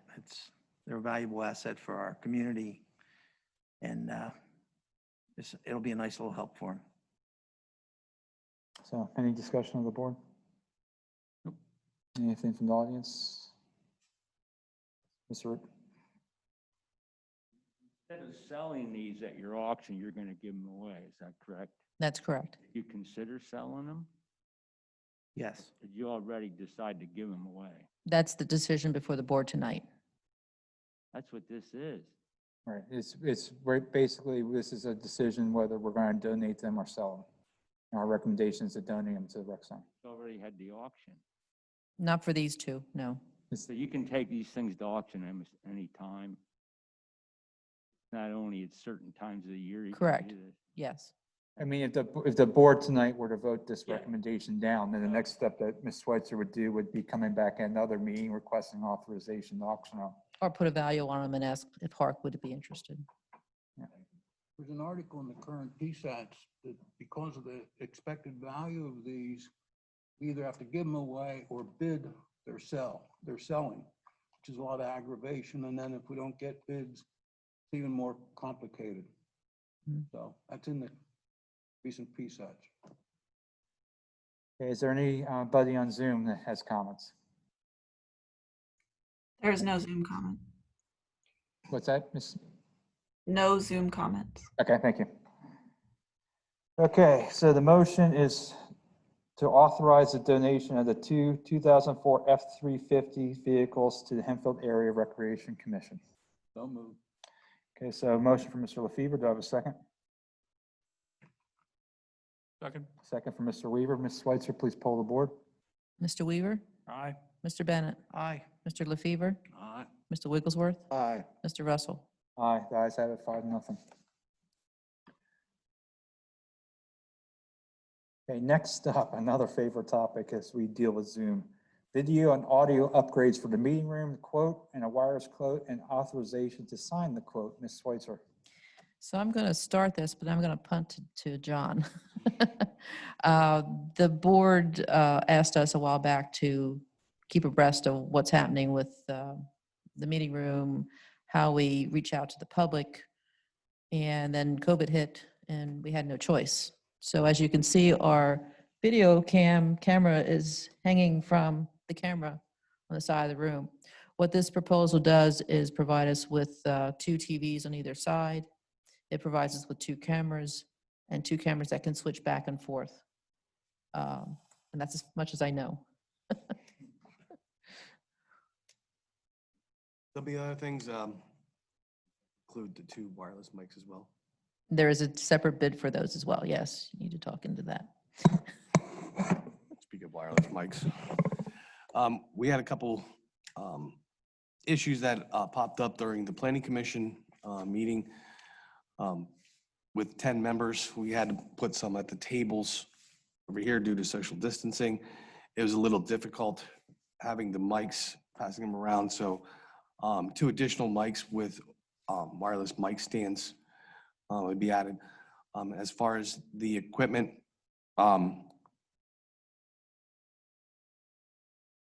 it would increase our ability to do virtual conferencing, still using Zoom and any other technology out there. But it gives, it's really tough to explain. Let me explain exactly what happens after the meeting. So we have this, we have Zoom, and it's all videotaped and audio. That video and audio then gets downloaded to our server through YouTube. We actually put tabs on it in terms of the time that you talk about your agenda items. So someone, and then we upload it to YouTube, and then we post a link from our website to YouTube. So Mr. Rupp, you could go on our website and actually view the meeting and actually click through it, depending upon what particular agenda item you want to see, or see the whole thing. You don't have to watch the whole thing. All that is done at no cost. We utilize YouTube, we utilize staff. I mean, there are programs out there that we could purchase, but it's working quite well, what we're doing now. I think the addition of the 2 cameras will give us a better view and a better visual. The microphones will give us additional audio capabilities. We've already gotten the equipment in the back here for the rack and gotten rid of the echo canceling. So this is just one more step. And this is also a very similar configuration that the county commissioners are currently using. And more meetings, not just outside our public meetings, but more and more meetings are being done by Zoom. Like next Monday, there's a meeting that I'm going to be sitting with the township. I'm going to be Zooming in again at the meeting because I'm going to be in my Camp Hill office at that point and saving me a drive. The trend is going to be now that it's a lot of times where consultants used to, and especially if there's long distance, they might have a 2 or 3 hour drive to get to a municipality. Now they're just going to be calling in via Zoom and attending a meeting with staff during the day via Zoom. Our attorney's been doing that pretty much for all of our meetings now. So having the technology in place, we hold meetings in here, and having that in place is going to allow us to continue using that for both the staff meetings too. And it's just going to be something that's going to be one of the fallouts of what happened with COVID. Is people are less willing now to, especially professional staff are less willing to go for long drives to attend the meeting when they can just call in with Zoom. So that is, having the TVs is going to actually help facilitate that too. Not just for meeting nights, it's actually going to be more and more for township operations. So. Yes, we could use this as a conference room. And as emergency command center.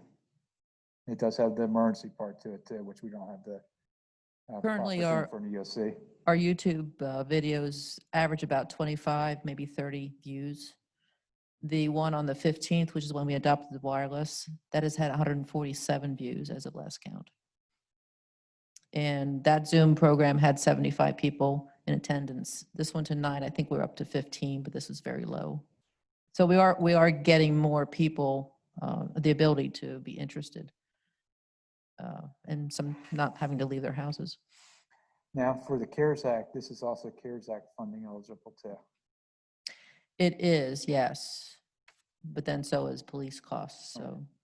Yeah, but we had talked about, that's something that Mr. Ben and I talked about, just to make you aware. We did put our full CARES Act request in for our current allotment of $112,000, which actually will help plug some holes nicely at this point, but not anywhere gas close. The county does anticipate that at the end of the year, there will still be CARES Act funding left over. And that will be going to municipalities if that occurs, because we're one of the few groups that has some of the loopholes that allows public safety costs Mhm. whether directly or indirectly related to COVID, to be actually utilizing COVID or CARES Act money. So things like this would be reimbursable too. This is a much needed improvement in our electronic capabilities here in the township. And I think, you know, while it's a pretty significant expenditure, it's probably not the last one we'll see. To Scott's point, electronic communication is become more popular and more important. And I think it's important that we communicate professionally, and we have equipment in place that really does a good job. So I'm all for this. Before COVID, if you can remember, there was discussion about live Board of Supervisor meetings. Would this equipment facilitate that usage if COVID ever ceases to be? It would definitely have that use. And then Could be, yeah. that's obviously post-COVID, that would be a discussion to have as we get to that point. I know that you have some concerns and some others have concerns, but right now, this really is to facilitate the immediate, and it is to actually help out with the day-to-day operations. Pretty much every one of my municipal clients right now, I'm zooming into every single meeting. I cannot tell you the last time I actually had an in-person meeting with a client at this point, whether it's PennDOT, Penn Township, or some of the other municipalities I represent. It's all done by Zoom, and I think that ship is not going to return to port. I think what we're going to find from a business perspective is these digital meetings are now the way of the future, because it just so greatly reduces costs. And so we really need to facilitate for that. So moving out of the box, should we be doing something more while we're doing something? More bells, more whistles, more technology if it's available? Or would this give us all that we would need? I'll turn that over to Mr. Beck. When we talked to the representative from B&B, he said, well, what do you want? Do you want the Cadillac, or do you want something less than that? And what you see before you is the Cadillac. It future-proofs us. We asked him, you know, what are we going to look at to need replacing in the next 5 years if we go with this? He's like, the two projectors. That's it. And those were purchased in 2015, 2016. Oddly enough, we have speakers in the basement that are brand new that need to be installed, but they can't be installed because we need something more on the rack to make them functional. We need woofers a new amplifier. Yeah. Right now, they're at max capacity. We're pushing out 60 watts. I think those are 15 watts a piece. So we would need a new amplifier in order to have the new speakers. Which is part of function this properly. system that gives us that. So the sound quality will be better. That supports my concern that most of these systems are proprietary enough that you can't expand them with other components or things. Once you do it, you want to do what you need. So if it's a Cadillac, then I guess we'll get what we get. Yeah. I have other thoughts on that. I'll keep them. Would you rather us call it the Mercedes?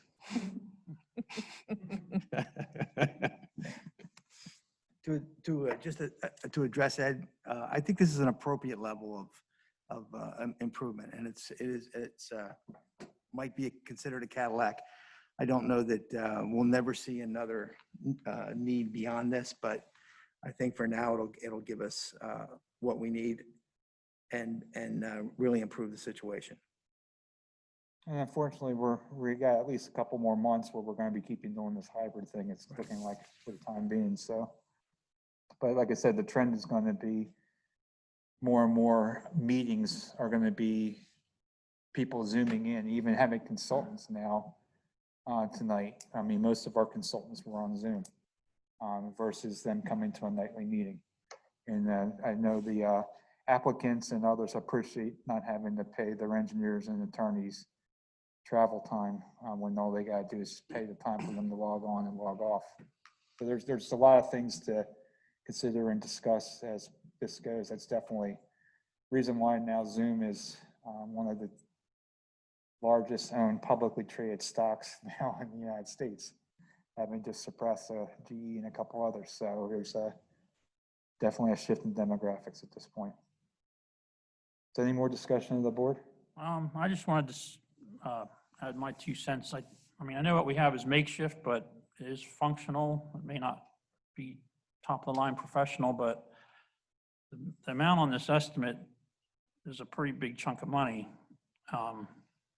especially if we're not quite sure how the budgets, I mean, what's the feeling for next year's budget? Are we doing pretty well, or we're a little tight? What's the feeling, I'm wondering?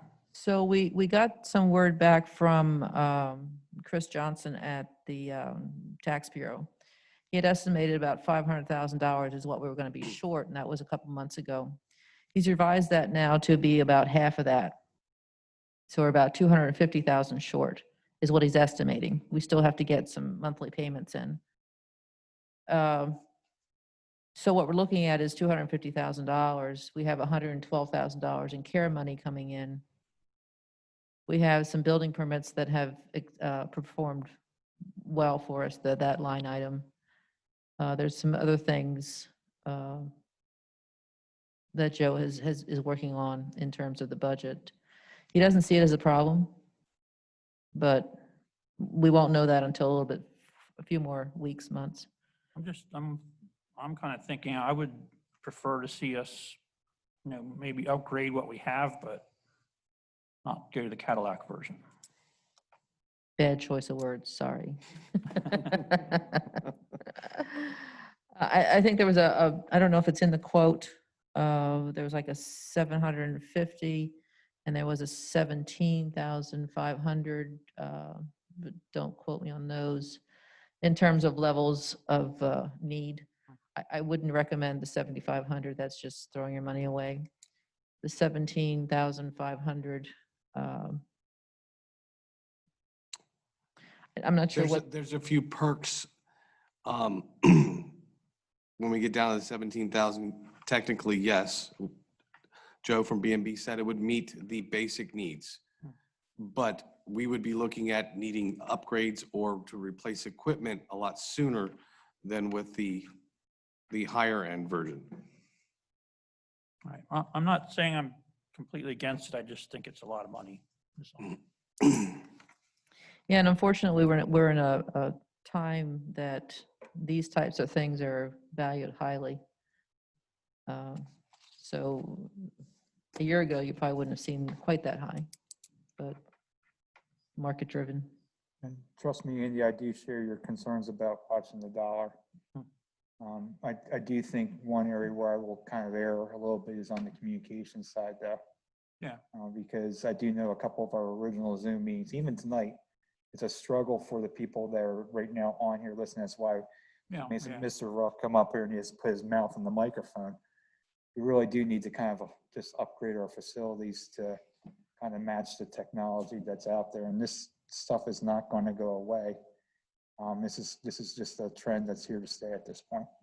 I have been on the other end of the Zoom meeting, and I can agree that it's tough to hear sometimes. And so I think there's the Finance and Admin Committee will be looking real hard at the budget. We did when we were in the throes of it in April and May. We had those discussions. A number of things were deferred at this point, and will be further discussed later this fall about whether they get restarted, including the preventive maintenance program that we were going to do on the roads for the first time. I think we're okay budget-wise at this point, my personal opinion, having looked at the budget. We certainly have to keep monitoring things because municipalities' budgets usually are a one-year lag from what is occurring else. And once the economy starts picking up, we're still going to have that one-year lag on tax revenue coming in. That's a definite concern, but I think this is something, in my personal opinion, I think we could swing. Along with Mr. Weaver's comments, I guess the only thing I would have is, did we get more than one quote? We did not get a quote, another quote. They are Co-Stars members. B&B has taken care of the work on this rack since we've had the rack. We're familiar with their work. No, we did not. Is it, would it be possible Sure, in a timely manner to do that? I'm sure there's another vendor out there that we can, Sure, we could find one. I'm be okay for getting a second quote. I'm not opposed to that. I'm okay with that. okay. Okay, so if that's the case, then I will entertain a motion to authorize township staff to obtain a second quote. So moved. Okay, a motion from Mr. Bennett. Do I have a second? Second. Second from Mr. Wigglesworth. Ms. Switzer, please poll the board. Mr. Weaver, Aye. Mr. Bennett, Aye. Mr. LaFever, Aye. Mr. Wigglesworth, Aye. Mr. Russell. Aye, the ayes have it, 5-0. Okay. Okay, next up, we have the Cohen Law Group engagement letters for wireless lease agreements and for other services. And Ms. Switzer, if you please go over that. So I approached the Cohen Law Group. We have a pending legal matter that we need litigation services for, which is one of the reasons for the one engagement letter. The other one is for wireless facilities agreements for use of our right-of-way, I believe, They were Comcast. for Verizon and Comcast, yes. So those are the two that they requested engagement letters for. Any discussion of the board about those items?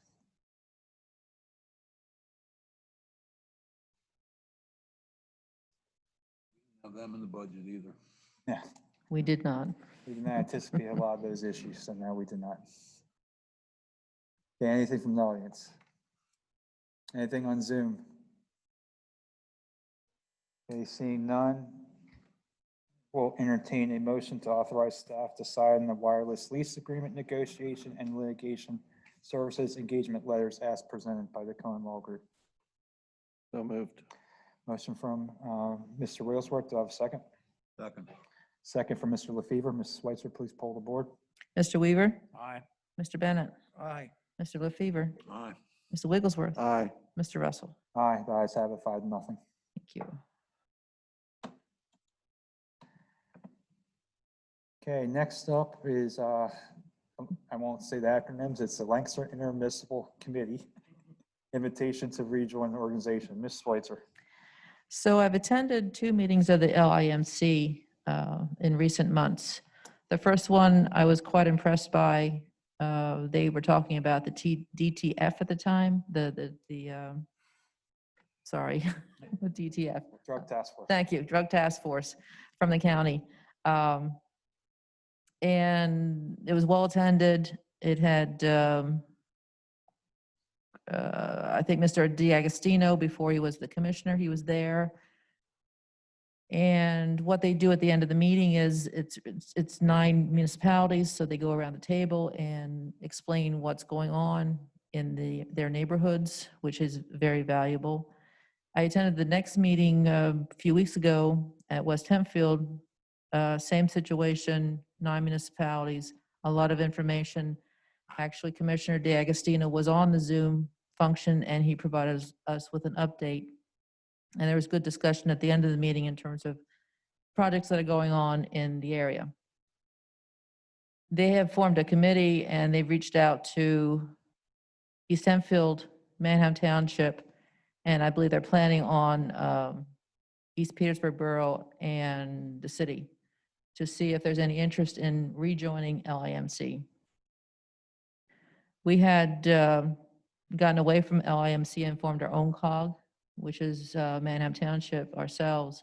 East Petersburg has since East Lampeter has joined us, and West Hempfield. West Hempfield and East Lampeter are members of LIMC as well, so they have joined both. That's a very small group. We meet and chat for about an hour and then leave. We haven't gotten a whole lot accomplished. other than some discussion regarding advertising costs and things of that nature. And then we do share at the end of the meeting as to what we're doing, but we get 5 instead of 9 plus. I think there's value. The fee schedule that they've currently under, it's $750 per year. They're planning on lowering that to 500 or even lower. That was one of the reasons why East Hempfield chose to get away from the LIMC, because they were headed in a different direction with extra costs. Their current costs are simply, I think, some insurances, some appeal board benefits, but very minimal cost. There's a question about LUAB, which is the Lancaster, I don't even know what that one I don't stands even know for. what that stands for. Land Use Advisory Board? Land Use Use Advisory. Advisory Board. Yes, which is, it was a subcommittee of LIMC, which would meet and review plans that came from the municipalities of the LIMC. That has now basically been defunct. It was discussed at one of the LIMC meetings. It's no longer active. Those meetings don't happen. They feel it's redundant, and the Lancaster County Planning Commission handles that function. So I agreed to put it before you to discuss, to see what you'd like to do. I'm being told, and I don't know for sure, I haven't reached out to Mr. Mulchaney, but Manham Township is or has discussed it at one of their board meetings. And I don't know the results, but they seem to think that it was favorable to join again.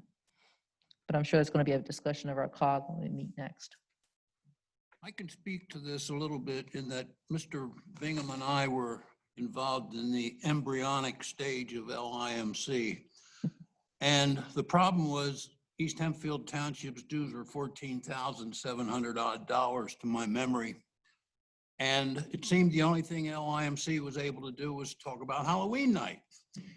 There never was a major function or accomplishment of it, I think, to prove the worth. And I think that was part of the problem. Also, there was consideration of hiring a full-time exec director, and that contributed to the matter of the dues being what they are. I was disappointed in that we couldn't keep going and that there wasn't advantages gained from it, because I think it's a worthwhile endeavor. I would hope, though, that if we could do this, that we might get a consensus among the municipalities that we wouldn't need the COG any longer, that we would do everything through one organization. So that's my spiel on it. I think we definitely should consider it. I was obviously one of the votes that got us out of the LMC, and your perspective is correct. Yeah. And I know it was a contentious discussion at that time. I do think there's some value with our current COG, one of which is being free, but two of which is also being the municipalities that currently border right around us, where LMC is a bigger, much bigger organization. And I think one of the things that was the downfall of the original LMC is they got too big for their britches, you know, and that's when they started talking about hiring full-time staff. They started doing things they really shouldn't be doing, like trying to bid out projects that was not their expertise, and things along those lines. And the LUAB was a hindrance, not a help. And that was another personal pet peeve of mine, which I had asked Cindy to research on what the status of the LUAB was. That's why she was presenting that. I still have mixed feelings about LIMC because of, in many ways, things that occurred in the past. I think before I would be considerate of going back in, I would like to see what kind of strings are going to be attached upon us for going back in, that it doesn't become another down the road, a little bit of a bait and switch where all of a sudden costs start going up and we have a penalty to pull out and those kind of things. So I think I would like a little bit more homework. I'll need a little bit of convincing to get back in, given what has happened in the past. I realize it's all different players. And so that's probably a wrong bias on my part. The playing field has significantly changed, and so I will acknowledge that that has occurred. It's not the same LIMC it was 5 or 6 years ago. And I was telling Cindy, it's kind of like the original Catholic Church. It took the Protestant Reformation to kind of reform the Catholic Church. Well, it took the two biggest funders outside the city pulling out of the LIMC to get the LIMC to change its ways. And that's kind of what happened when Manheim and East Hempfield both pulled out at the same time. So what I'm kind of saying is I kind of have mixed feelings. I see value to it. I don't necessarily encourage the other call going away because I see a lot of value of having immediate neighbors that have a shared common interest. West Hempfield and East Hempfield in particular can utilize that cog for negotiating things and keep the LIMC out of those things if we were to rejoin the LIMC. So That's fine. I don't see a whole lot of value, quite honestly, with our cog. doesn't mean we even have to meet. It's just the fact that we belong to it and we have the ability to, the council of government gives the ability to knock out some of the negotiations that have to occur to hammering out agreements. Mhm. And I think we have a very close relationship in particular with our neighbor to the west, where we could do joint paving projects and stuff like that underneath that cog. And I think that would be something that we'd want to consider. West would love, from an economics perspective, to do one paving bid for both municipalities. And I think there'd be some merit to that. It would even reduce our cost a smidge. It would certainly help them a lot.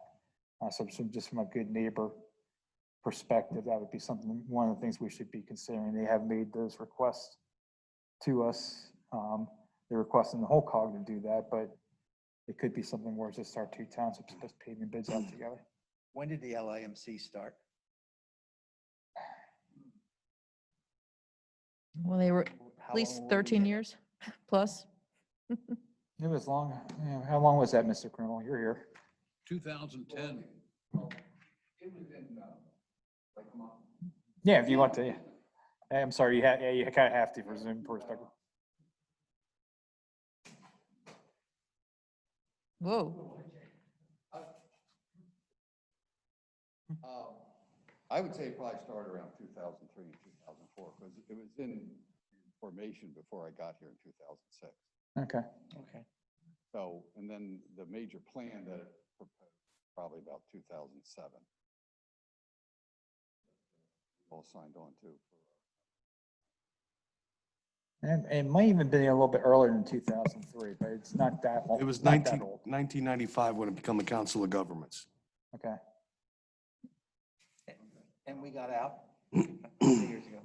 And that would have been maybe 2012, 2013, 14, somewhere. We've been out 2 or 3 years. Yeah, Brett Miller was chairman at the time. That gives you a time. And then when you become part of the cog, can you withdraw? I mean, That was one of the sticking points. Technically, we could have been fined when we pulled out of the original agreement. That's why.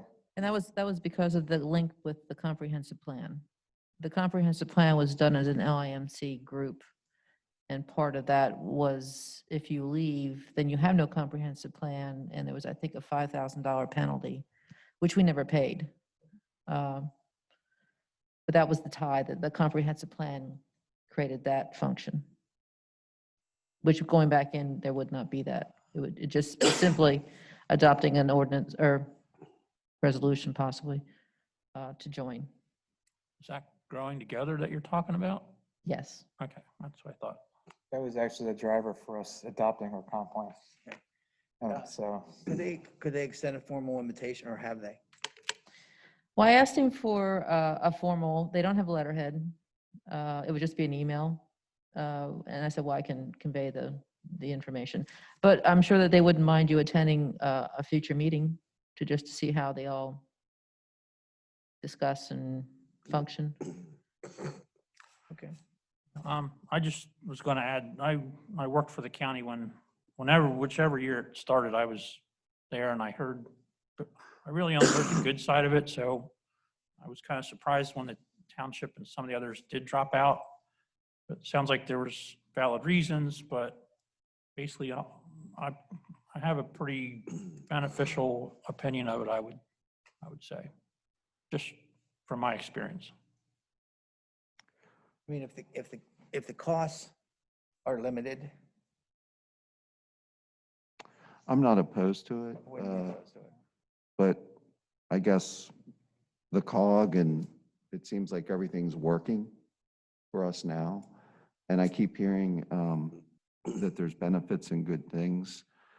Maybe it would be nice to have a memo to specify exactly what all of those good things are.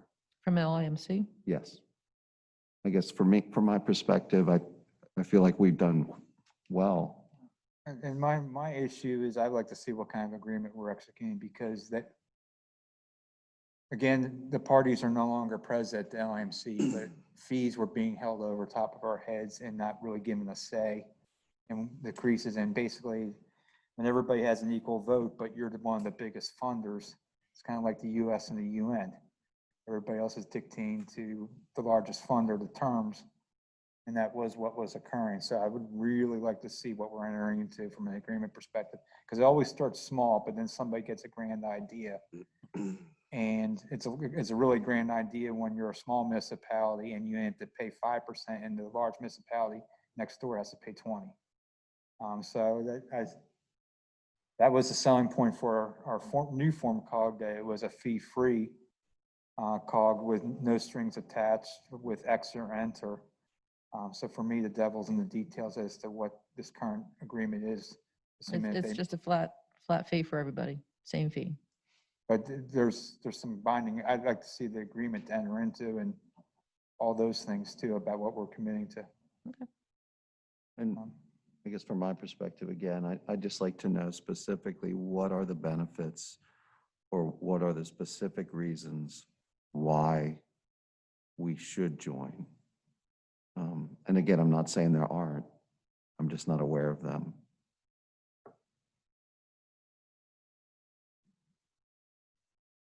Okay, at least you didn't say no. Any more I'll get you some discussion, more folks? information. I guess I'm reminded of an old adage, is that you only will get it out of something what you put into it. So if you're going to be part of something, you need to be a participant, an actor, and get something out of it. And I guess there was a feeling we weren't getting anything out of it at the time because of problem again, that there was no major significant accomplishment that they could hang their hat on. That, and then there's no cost controls. It was real Oh, easy. yeah, the cost was. It was real easy for the smaller, I'll be honest with you, it was real easy for the smaller municipalities to say raise fees when your two largest municipalities outside the city were contributing about almost 50% of the funding for the group.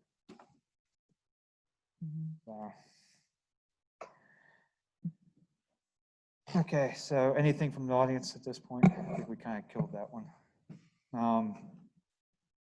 Where are we at here? Actually, that's official map steering committee. We need another project. What's that? We need another project, so I figured I'd put that on there. Okay, so this is being run by the county because this is a service that they're offering the municipalities to take advantage of. And it looks like we have about a year's worth of hearings and an official map in under a year, looking at the schedule. Right. This is actually being initiated by our engineering firm with consultation by the county. Right.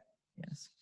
The board, we basically put a hold on it when COVID hit because of the difficulty in meeting in person. I'm now kind of reinitiating it this fall. We have a new timeline. We never appointed 2 members from the board to serve on the committee. We do have the 3 at-large members, which is Linda DePerma, John Bingham, Mike O'Brien, which were part of the original comp plan. Then we have Ann Byrne and Brent Detter from the Planning Commission. So the only piece of the puzzle we need yet is the 2 board members. You look thrilled. These meetings can be done by Zoom too. We'll try. So That's always the option, yes. Zoom would be an option at this point for busy schedules. Having done the comp plan that we put together in a year, when you put a year to schedule together, it is going to be a very whirlwind adventure at this point. And I also acknowledge that 2 of our board members are putting a commission together on the fire services side. That really does leave the 3 remaining board members for some discussion purposes about this at this point. Time is stated for the public meetings. The time is not stated that I can see for the regular committee meetings. I currently have a feeler out for the 5 members that we already appointed to see when would be the best time to meet, whether it be morning, afternoon, late afternoon, or evening. So far, I've heard from 2, and they would be available any time of the day. That would be for me, throwing on more evening meetings is the killer part. The public Late meetings afternoon should meetings are be, great, but taking on additional evening meetings with all the evening meetings we already do is a showstopper. Is this different from what we've talked about for the township? no, this is what we talked about, It is, right? We'd put it on hold because of COVID. okay. It's the Okay. same program.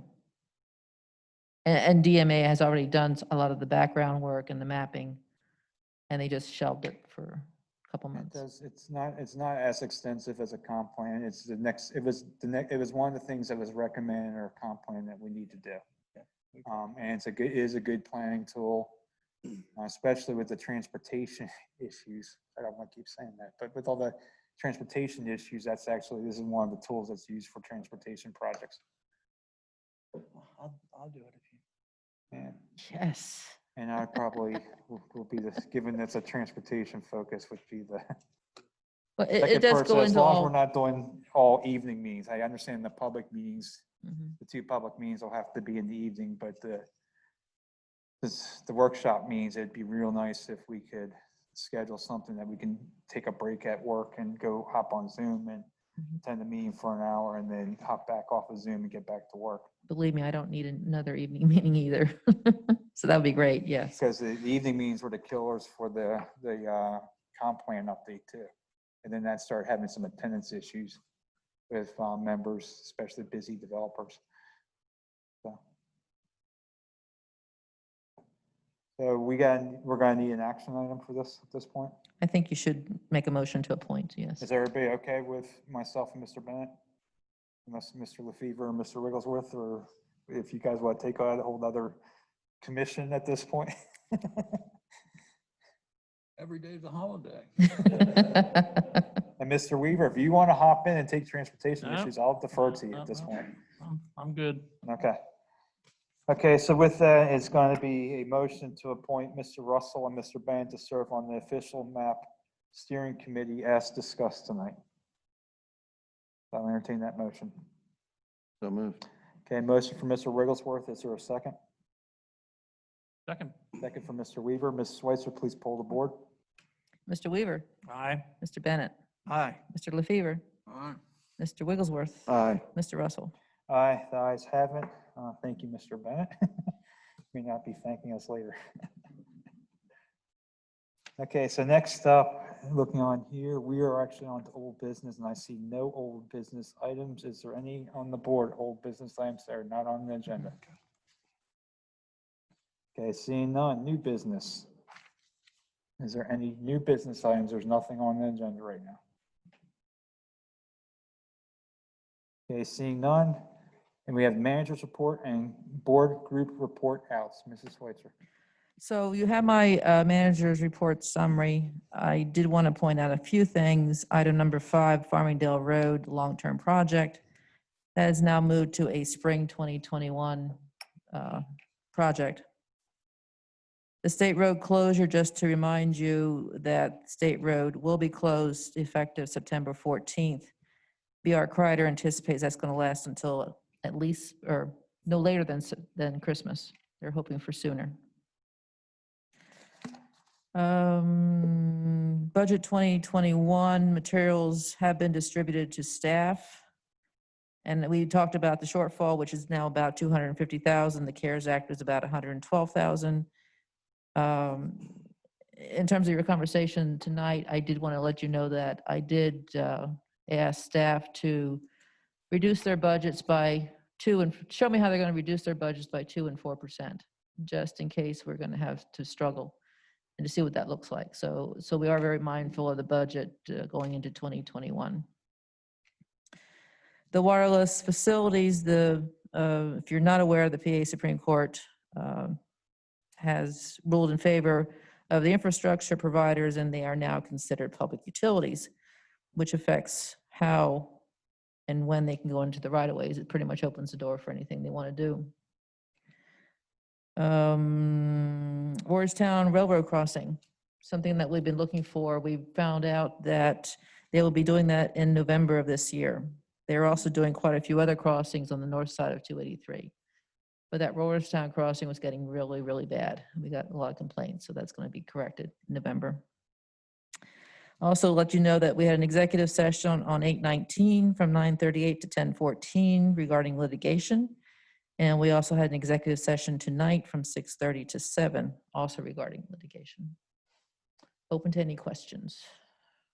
Any questions of the manager?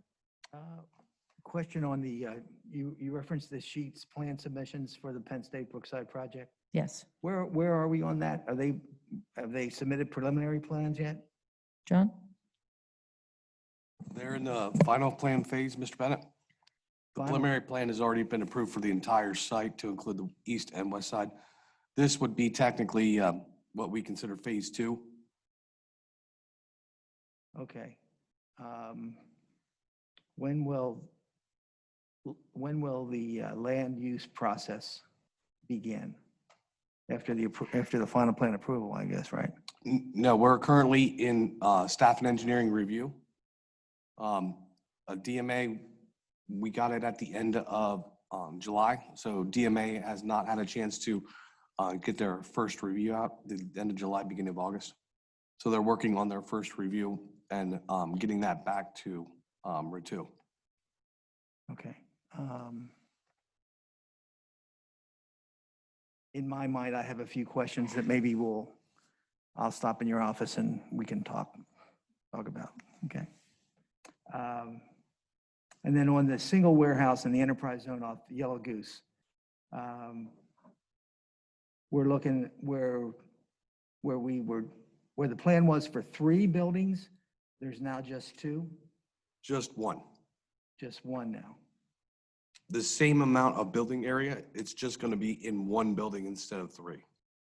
Okay, Approximately 257,000 square feet.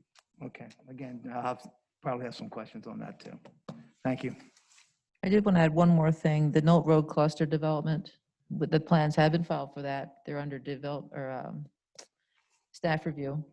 Once we get a response back from the developer for that first review, our plans are to show it to the planning group to review the comments and move through the process. Right now, it's a 18-page letter, so it makes no sense to give it to you. We'll whittle that down to the most difficult ones and then move forward from there. And then, as we had talked about now, we have a summary of our board group reports. Yes. I had a few questions. Yeah, admin finance met on the 25th. Public safety met on the 31st. You had those highlights. For Farmingdale Road, it seems to be languishing to me. Is there anything that we can do? Is our traffic engineer doing all that they can do? Probably not, no. Um, He is, we are in correspondence with him. I think the difficulty is resubmission to PennDOT Okay. and getting it in a proper format that they can review it quickly, which to PennDOT right now isn't quite quick, but I just know from our perspective, we do have some upset residents over there, and it would be nice to make sure that we're doing all that we can do on our end to make sure that that project moves along as quickly as possible. For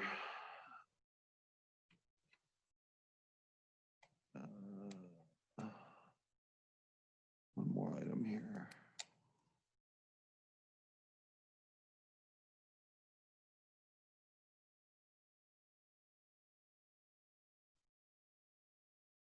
You had mentioned the public or the group reports, admin and public safety.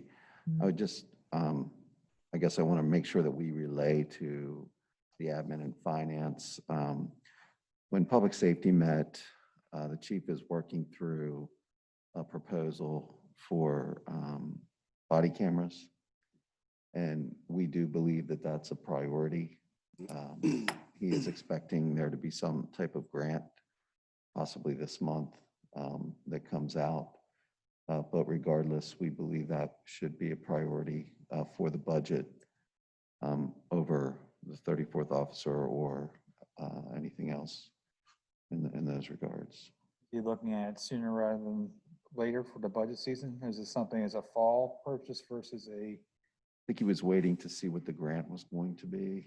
And once he had that, which would be next month, I think Cindy. He's looking at a 2021 purchase. He's still working through which group he wants to go with, which type. Well, the point I'm getting at, given the current state of things, I would not be averse to accelerating that schedule personally.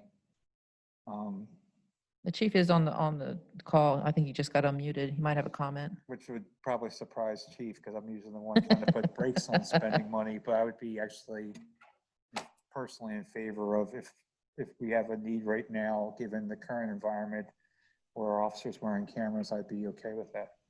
Meaning that need immediately and not just waiting to January or February to order something.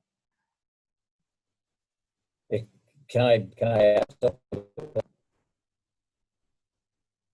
want to try that again? Can you hear me? Yes. Yeah, now. Okay. Yeah, as much as I'd like to jump on Scott's request to spend money, I don't think that even if we were ready to do it, the feedback that we're getting from the manufacturers is they have a huge interest in it. So minimally, it would be 2 months after we even make a decision. We're still waiting on the second vendor to give a demo to us. So if that's supposed to occur within the next few weeks, we haven't locked it in yet. And then from that point, we need to make a decision in-house as to which vendor is going to work the best for us. So even if we wanted to order right away, I don't think we'd get anything until all but November and December. I'm speaking as one supervisor, and I'm not speaking as the whole board, but I would encourage you to move very quickly at this point. Yeah, but my only hesitation is that if I pull the trigger on the funding before the grant comes out, then we could potentially miss out on maybe $40,000 or $50,000. And I would just echo too, the chief there are some concerns he does have to work through. County has a preference for one of the vendors. I think he wants to make his own decision, but take that into account. So he definitely needs to get the. When does the grant open up, Chief? About 2 weeks ago, I was told in a few weeks. It's I think a PCCD grant from the state, and if it comes out, it'll be a 50% match. So what I need to do is figure out how I can heavy end the first year with costs so that we can get the biggest bang for our buck. But again, I need to actually talk to the salespeople from the second company. I don't want to just go with the one proposal that we have right now, but just so that you know, with the first company that we have, the initial outlay for year one is about $90,000, and then it's about $35,000 to $40,000 every year thereafter forever. That's the one plan. Both companies have essentially a lease type plan where you pay about $1,200 per officer per year. So even with that one, we're talking $35,000 to $40,000 a year. The hardware is expensive, and then you have the storage cost for all the video, and on top of that, you have licensing and warranties every year. So it's a huge outlay of money. I think that it's cheaper than lawsuits, and I think it's good for transparency, but it's not something that I want to rush into at that kind of money. Give him an authorization. He's just gotta wanted get to more- make He's you got to aware. get more homework, it sounds like. I think we have Collaboration. time. Let him complete his research. Just know that we're supporting you, Chief, whatever your decision is. I appreciate it. And the officers actually want this, so I was surprised. They're typically, police officers were hesitant across the country to get the car cameras. And now that we're seeing how much of the times the allegations are being refuted by the video, that happens more than you know, the I gotcha. It's usually the other way around. People file complaints and the officers are exonerated from the video. So they want it as badly as I do, but we have a group of 5 officers from each rank, and we're meeting to discuss policy and the implementation of the program. So we're taking it seriously. We want to get it quickly, but we also don't want to rush. Okay, thanks, Chief. Then one last thing, item 10, the Harrisburg Pike Swale. When is MS4 going to be meeting again? I'll be reaching out to the members of the planning group and the stormwater committee to get dates that they're available so we can schedule those individual committees. Okay. Okay, anything else for the manager's report at this point? Okay, seeing none, we will now move on to public comment. Is there anybody who wishes to offer public comment for a non-agenda item? Is any shaking your heads in the audience? Anybody on Zoom? And a shake of the head, Ms. Garber? Nope, no one. Okay, it's 9:22 in the evening. Is there anything else to discuss? Okay, seeing none, we're going to adjourn the meeting at 9:22. Thank you for coming. And we will add explanations of acronyms going forward. Yes. Yes. Well, no, not whether Had to to get get them. 'em. We are We're gonna getting get them. 'em. Right. Well, that's what we're going to find out. He's getting quotes.